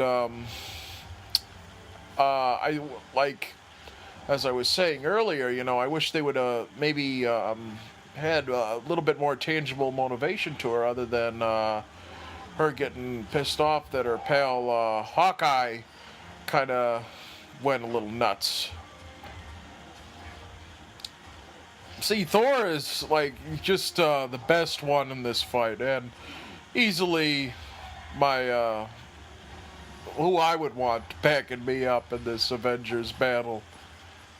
Oh, did they just destroy the Grand Central Station there? Oh, here's the part where Thor or the Hulk just blatantly punches him. Like, who expected that coming? I think that's just kind of like, wow. I remember that got a big laugh in the movies, and it's just, it's not even one of those classic, kind of summer movie lines, like the humor is so goofy, but that's just kind of like out of nowhere, and it was entertaining. I almost don't mind it because it's sort of kind of like such a curveball that you're like, oh, all right, I'll see that the Hulk is gets punched by or the Thor gets punched by the Hulk.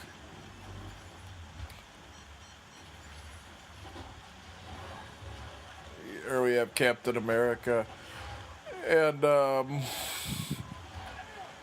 there's a.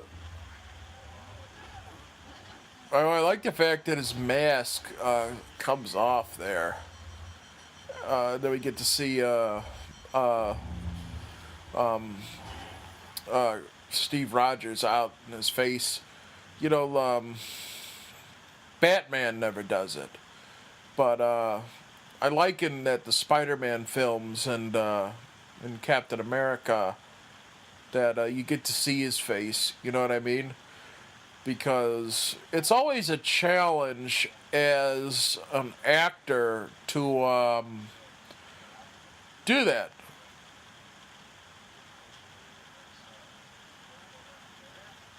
Island of Manhattan, councilman. All right, here is my biggest problem with the movie, and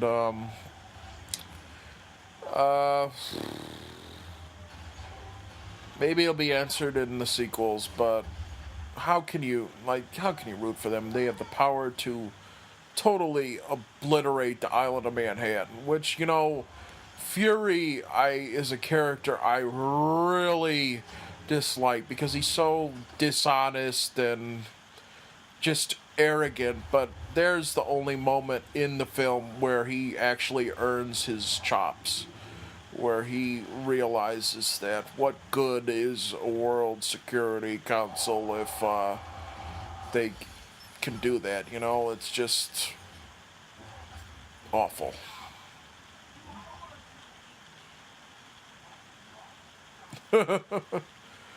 Okay, for what I was saying about the Hulk punching Thor, this I can't abide. You have Hiddleston knocked into him, and he's like whimpering. You know who he sounds like? Take a guess. Take a guess. When I first saw it, then this might just be me being me showing my age and what kind of guilty pleasures I have, but he sounds like Marv from Home Alone.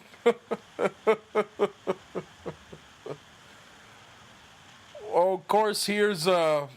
Selvig sort of conveniently solving the problem that Loki's scepter actually had. He programmed it to be able to get in there and deactivate the Tesseract. And what I think. Here's a moment that Roger Ebert brought up in his review, and I love Roger, but I miss him terribly because, like, if he was kind of like disinterested in the movie, I don't think he was disinterested in this, but like when his mind kind of wandered, he would put in fun puns and like goofiness in his reviews, and he mentioned that scene there like beat the Human Centipede. That he compared the Avengers to the Human Centipede too, and I just thought that was so like out there and so entertaining. I would just really got a kick out of that. It's one of my favorite Roger Ebert reviews because he like pretty much blatantly sums up comic book nerd him in that review. I really highly recommend you check out the review. But he said that comic book nerds will have multiple orgasms over this movie, and that like the whole idea that that there's kind of almost sort of weird sexual element to being a fan of the comic book movie, and that they need a really substantive comic book movie to show nerds the joys of sex. And I mean, I've talked to people like that, like I've known comic book fans that I thought, oh, Roger, you're speaking for me. God rest his soul. He was an original, Roger Ebert. Like I was saying, that's Fury's only heroic moment in that entire movie. And you know what I was thinking with this kind of final battle is that it reminds me almost of a Michael Bay review, a Michael Bay film done competently, because I don't mean that as an insult, although a lot of people are going to say, hey, you can't compare the two. But I think what Michael Bay does is kind of this relentless action and destruction. And I think what the Avengers does is kind of have some level of, I don't want to say stakes, but there's definitely, like I was saying earlier, there's definitely sort of a weight to the fact that they don't go off of the fact that this is not a populated area, and that the fact that the Avengers, even with all their cartooniness, and even with all their faults as characters, is that they are trying to ultimately save human lives, that superheroes have to save people. And I think that's kind of what's forgotten in the Transformers movies and kind of those mindless action films, is that, what's the point to all this fighting? It's almost as if it were the Avengers with just the pettiness that some of the characters have in the lesser moments of the film. Alright, here we have a moment where I was saying earlier with Steve Rogers is talking to Tony about how he has to get that nuclear weapon into the sky. And here's what I think they should have done. And go with me on this. Because it might, and you might say, hey, this doesn't follow the comic books at all, you know what I mean? But here's what they could have done. I think it would take more than what was there before with Coulson, because you would have to do this the right way. But I think they should have fake killed off Iron Man at this point. I think just the whole idea that the soldier needing to put his life on the line, even if it meant giving yourself up. And I think that would have been perfect for Tony's character. But then you'd say, oh, you can't kill off Iron Man. And he's like, I don't think you could kill off Iron Man. But I think what you could have done is had the illusion of him being killed off to the point where you don't know when he's coming back. And you could set up Robert Downey Jr.'s character in the end credits sequence to maybe like Captain America 2 or Thor 2, you know what I mean? Like have him be in the end credits sequence. And then you could, go into Avengers 2. Like, I think most of us would agree that Iron Man 3 has its faults. I mean, I don't think it's totally worthless. I like some of the things it does in it, but they could have rescheduled Iron Man 3 around this, you know what I mean? And I think a lot of people would have gone out of Avengers thinking, hey, there's something. And, we've seen in Thor that, just falling through space isn't enough to kill someone in this world. It wouldn't be beyond the any sort of suspension of disbelief to have Iron Man die in this. And then you have, something that powers Steve Rogers and all the Avengers in the same way that supposedly Coulson does. And I don't want to say that Coulson's death in this movie is weightless, because it has some weight, but you know that Coulson isn't the hero of this movie, you know what I mean? And Tony Stark, if you had done this with Tony Stark at the end of the Avengers, that would get people interested. That would really get a lot of weight in the movie. And now our heroes have won. Please tell me nobody kissed me. Oh boy, Tony. You won that. We won. And you won that joke. I love the fact that he can't move there. Have you ever tried shawarma? Oh gosh, I wish. Oh, they have to get Loki. They have to arrest him. Send him to Asgardian jail for Thor 2.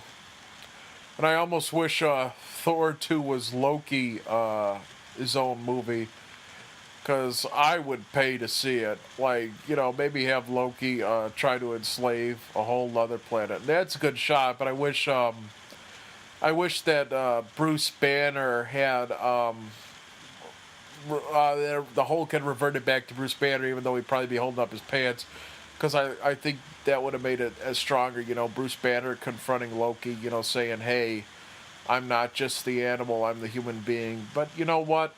It's really a minor complaint, because it does kind of work in the sense that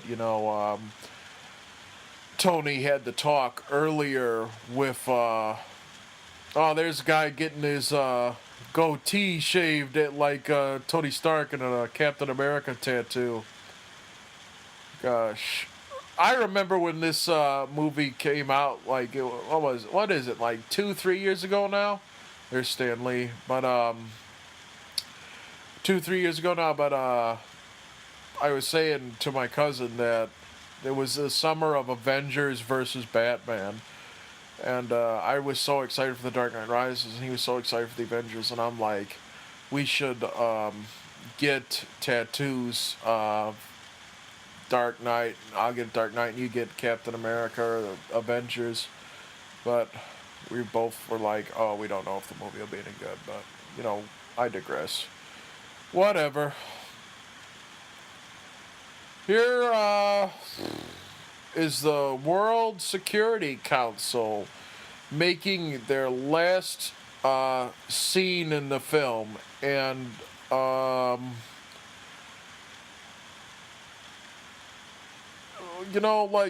would have been a good ending. The movie, it had been a little bit since I had seen it. And so, maybe some of my criticisms about that aren't as valid, although I do think that there's still pawns of him, and Fury still follows them, because, he is justifying himself to them. You know what I mean?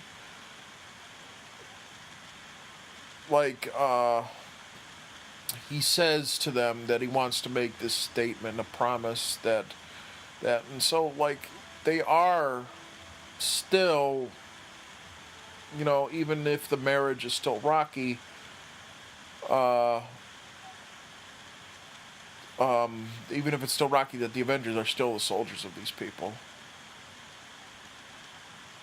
And here we go. We have the sequel, setting up the sequel, obviously, and eventually we're going to see in the mid-credit sequence, which I like.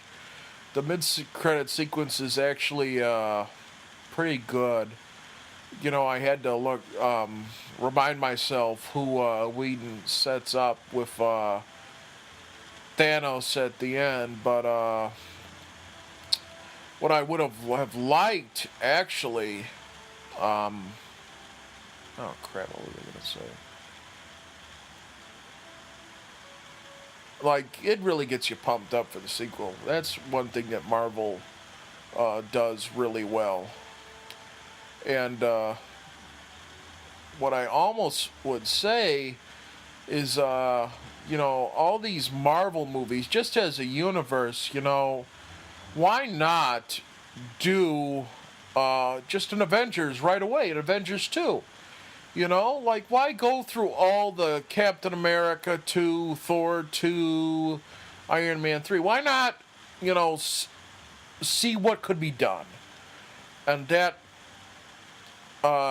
would be very interesting, I think. And you could almost say, you know, hey, let's give Joss Whedon the budget that we would have given him. Like, make it the most expensive movie ever made. And I'm sure, like, it would be a risk, but I think it'd be an interesting one. And here, the movie is at an end. And I made it through it. This was the most challenging commentary I've ever done. I hope I was able to keep you interested. And, you know, I had some problems with the movie, but you know what? It's actually a lot better than I remember it being. It's, you know, you can't hate the Avengers. It's tremendously entertaining. It's really, you know, there's something to be said about a movie that just wants to, you know, make you have fun. And, you know, it isn't a movie with substance. I think Iron Man 1 has a lot of substance and, you know, says something about the mythos of being a hero, but, you know, it's probably not as fun as the Avengers, that's for sure. I hope you guys enjoyed the commentary. You know, something a little different from the monsters, although I'm sure we'll be seeing our old friend Bela Lugosi again sometime soon. You guys have a wonderful night, and let's get excited about Captain America 2. It's coming out soon, and hopefully it's good, and that S.H.I.E.L.D., you know, gets their comeuppance. And here we have Thanos, who sets up the next film. And I am not going to set up the next commentary. It will be a surprise. Is that, you know, it'd be interesting to, you know, show that the Avengers are kind of a global force and have her be proud of being Russian, you know, go against the traditional ideas. One thing I don't like about this movie, I think its humor falls really flat. And, you know, like, it's... I almost think like a movie like this doesn't need humor, you know? The action and stuff is, you know, thrilling enough, gets you enough laughs and titillation. You know, that's just goofy seeing Coulson, you know, dance around the jig while she beats up these cardboard bad guys. And, you know, like, just going off what I was saying earlier, you know, what she's dressed up in and, you know, how that's showing how tough she is, you know. This idea isn't new, you know, the idea that, you know, I can fight in my high heels and my evening dress and, you know, still beat somebody up despite all my appearances, and it isn't new, it isn't original. Here we're about to be introduced to Mark Ruffalo's Bruce Banner, the Incredible Hulk, and I don't know where the heck he's supposed to be. I believe India.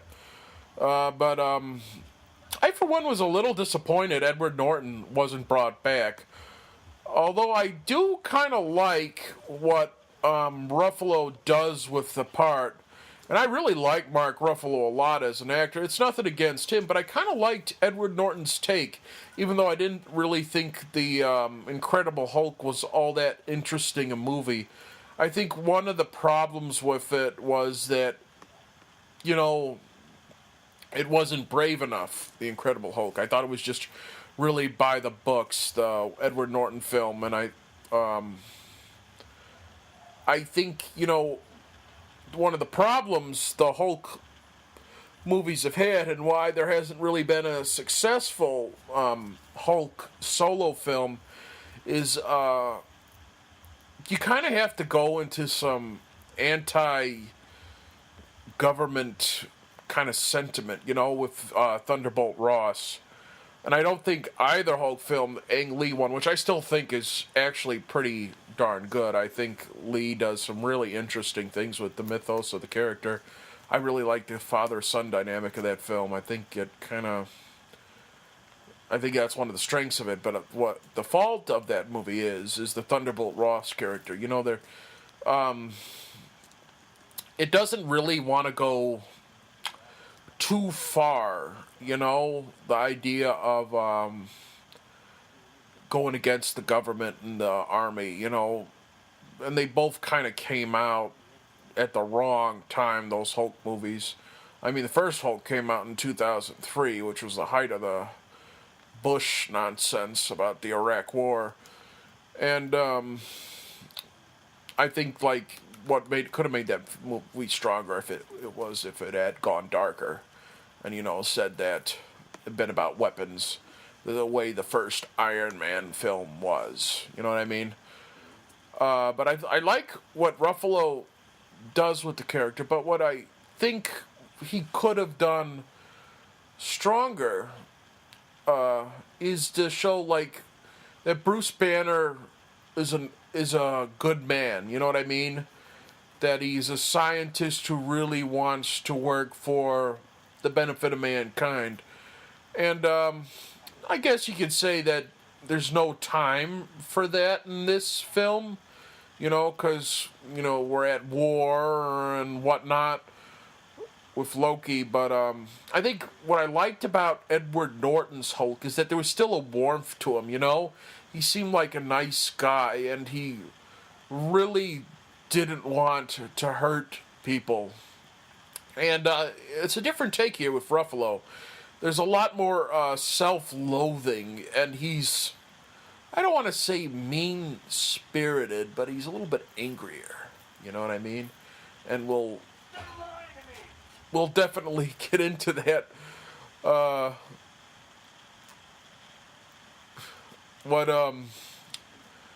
think what Ruffalo's Hulk and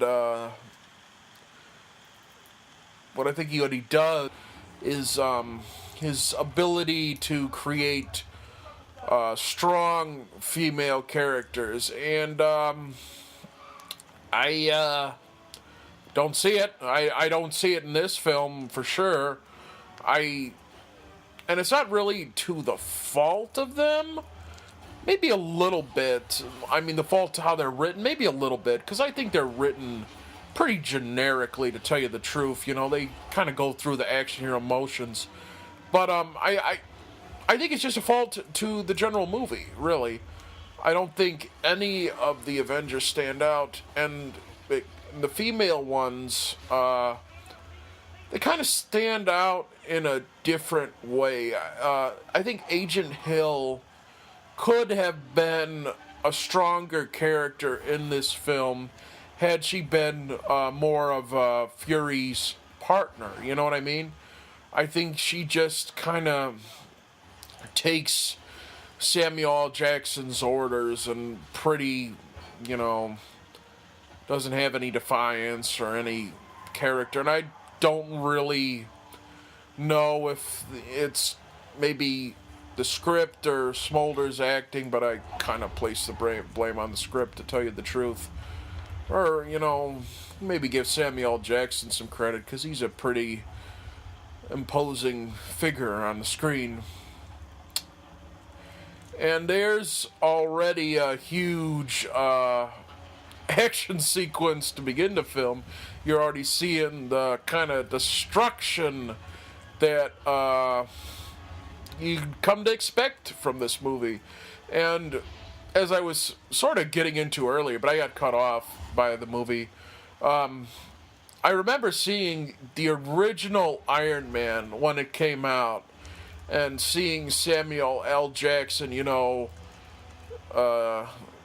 come in with his little teaser Easter egg at the end of it to sort of set this up. And I remember my great fear with it. And I don't know if it came true. I kind of think it did, and looking at some of them, but I thought, oh no, everything from this point is only going to set up this movie, and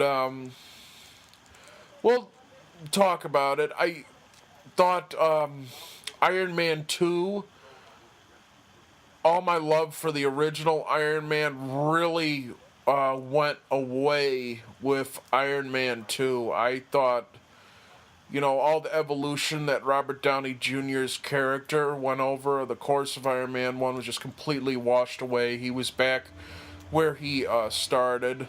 Oh, that's an opening for you, with Alan Silverstein's frankly pretty generic musical score. You want something that says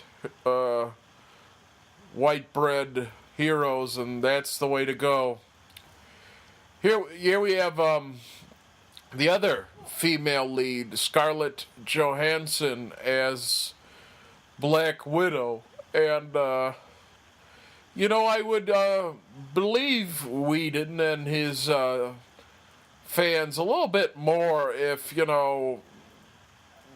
say, oh, she's tough, she can fight, and but I might believe them a little bit more if they didn't have to dress her so scantily. Like every same problem that there is with female heroes these days, and like how they're made up, that's not practical for, like, none of the outfits she wears in this movie are practical fighting outfits, you know what I mean? Like, she's not dressed like a soldier at all, and it's just they're all reveal her boobs, give the comic book fanboys what they want. Oh boy. I just I get real tired of having Russians as stereotypical villains. It's just real easy, and then this guy, they always make fun of Russians for being ditzes. And I think that's kind of interesting that her character, in fact, is Russian. And then she has a line later on in the movie that, oh, I used to be Russian. What the hell is here that sort of seems unbelievable is he kind of goes with, he's kind of like, all right, I'll go with you guys, you know what I mean? I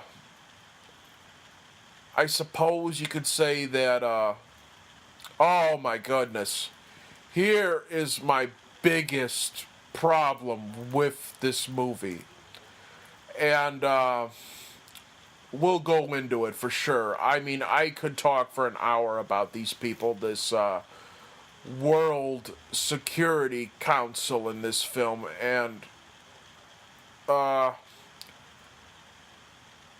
frightening, to say the least. I mean, this Powers Booth here and Jenny Gooder, I think what you have to say about this is that you're running the world's covert security operation to leave the fate of the human race. Who appointed these assholes as the protecting the human race. I mean, you're gonna get some of my own political opinions in the film, and you're gonna say, "Oh, shouldn't you be impartial?" And I try for the most part to be impartial about the film. I really do, but just this idea that these supposedly are the head of Shield, and Shield is who you're supposed to root for in this film. And you could say, oh, well, maybe it's not Shield, maybe it's the heroes. They're not necessarily soldiers, but I mean, eventually, over the course of the film, they do sort of question Shield in the middle of it. But over the course of the film, they are tricked into following the party line, and it's hard to root for heroes like that. You know what I mean? Eventually, there are some questions raised about it, but I just don't think enough. And people have always said, I think the scene is lifted verbatim from the end of the Captain America movie. But I think what people rightfully have a conversation about fascism in these films. You know what I mean? Like, do these films condone going above the law? I mean, who are these superheroes answerable to? And it's a conversation that's worth having. Like, we are in the middle of a sort of superhero zeitgeist, and I like what I actually like Captain America in this movie. Surprisingly, he's kind of goes against the kind of mold you would expect from him. I think Chris Evans is really good in this movie. I think, he doesn't have the sort of, well, he doesn't, like, the character is written, and like what he brings to it doesn't have this sort of blind nationalistic kind of edge you'd expect from Captain America. But ooh, you should have left it in the ocean. See, that's what I like about him. Right now, we're going to be introduced to the big man.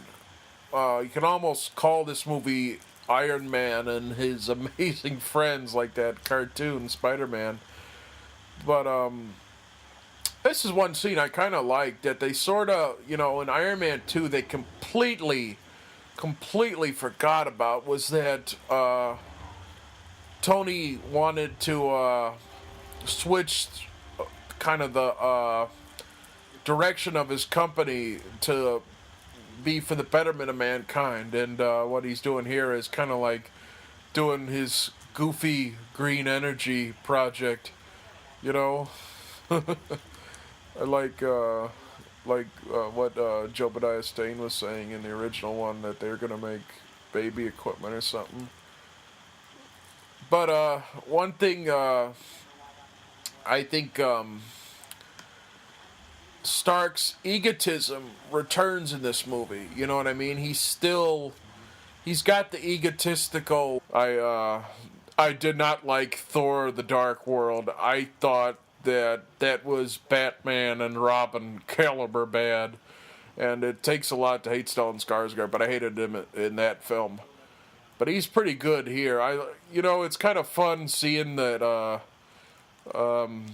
goofy pseudoscience, that pseudophysics. Here's Jeremy Renner as Hawkeye, and boy, he gets a pretty thankless job in this film.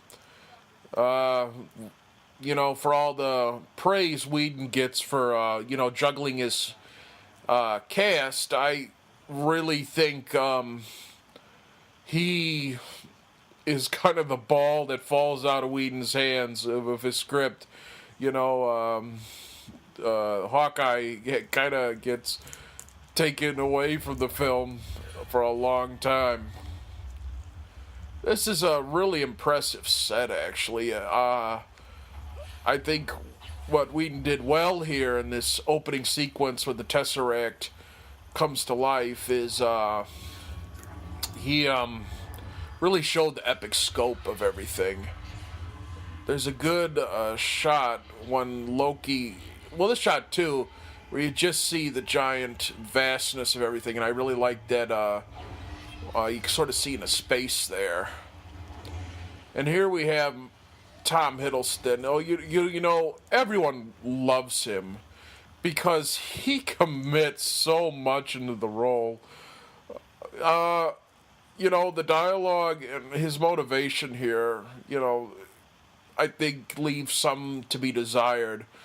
But boy, look at that face there. He is so much fun. And I love that he's kind of become a big movie star because he is just so entertaining. And I love Samuel L. Jackson there trying to stand up to him. That's pretty funny. And he just doesn't take it from anybody, Tom Hiddleston, as Loki. What was I saying there? Yeah, I was saying about Hawkeye. I don't really think he's all that necessary in this film. And he's not really a superhero in the traditional sense. And you know, I don't really think Jeremy Renner is all that. Well, he's a good actor, but I really haven't seen the kind of praise he gets. I really think he's kind of overrated, to tell you the truth. He's in another movie called The Hurt Locker, which won Best Picture, and he sort of became something of a star there. But I think he was just putting this for his name, and Whedon didn't really know what to do with him because there's no explanation into his character. But he doesn't. He kind of, because they don't want to do anything with him. He's kind of just gone, and then he comes back and says, "Oh, I want revenge for being put under the spell. An ant has no quarrel with a boot." It's goofy dialogue, but you know, Hiddleston is someone who can transcend some of the goofiness about this. Freedom is life's great lie. You know, we're going to get into Loki's motivation a little bit later in the movie because, you know, I think he says he's kind of a really good counterpart, Loki, and his idea that freedom is life's great lie and that he means to bring freedom and peace. He's a good counterpoint to what we're facing in this movie, for sure. Here's a scene I think is really good. You see the whole, you pan out as Loki and his slaves are walking away, and that's really kind of neat. Here is one of the only two female characters that mean anything in this film. Colby Smulders is Agent Hill. And, you know, Joss Whedon, one of the things that I guess he gets a lot of credit for, and Mike is here, and he is back with his most ambitious commentary yet. We're going to do Marvel's The Avengers today, and I'm finally going to make good on my promise to deliver you something a little different, a little more current, and a little controversial. Because I don't share the same glowing opinion of this movie that a lot of people do. I think it's got a lot of flaws. I think it's a fun film, but I do want to, you know, give you a warning, a little heads up before I go into it, because I'm going to give my own blunt opinion about the film. And when I started this commentary project, I knew I would want to do a lot of films I loved, and I loved the first four films. But I also wanted to, try out some films that, not necessarily that I hated, because I don't hate the Avengers. I like a lot of it. But, films that I could criticize its faults and their strengths, and have a dialogue, because I would love to have a dialogue with my potential viewers. I know a lot of people love this movie, and I see a lot to love in it, but I also see a lot of problems with it as well, and I hope we can have an intelligent conversation about it, and that maybe play a little devil's advocate about the Avengers. I am paused on the flipping Marvel comic book pages, and we are watching the Blu-ray edition, in case you are wondering. I'm going to start the film in 3, 2, and 1. Here we see Marvel, and you're going to ask me, am I a huge comic book reader? Here we go into the Tesseract Cube, which is probably the biggest MacGuffin to end them all. Paramount flowing over, and that ever constant use of the color blue in this movie.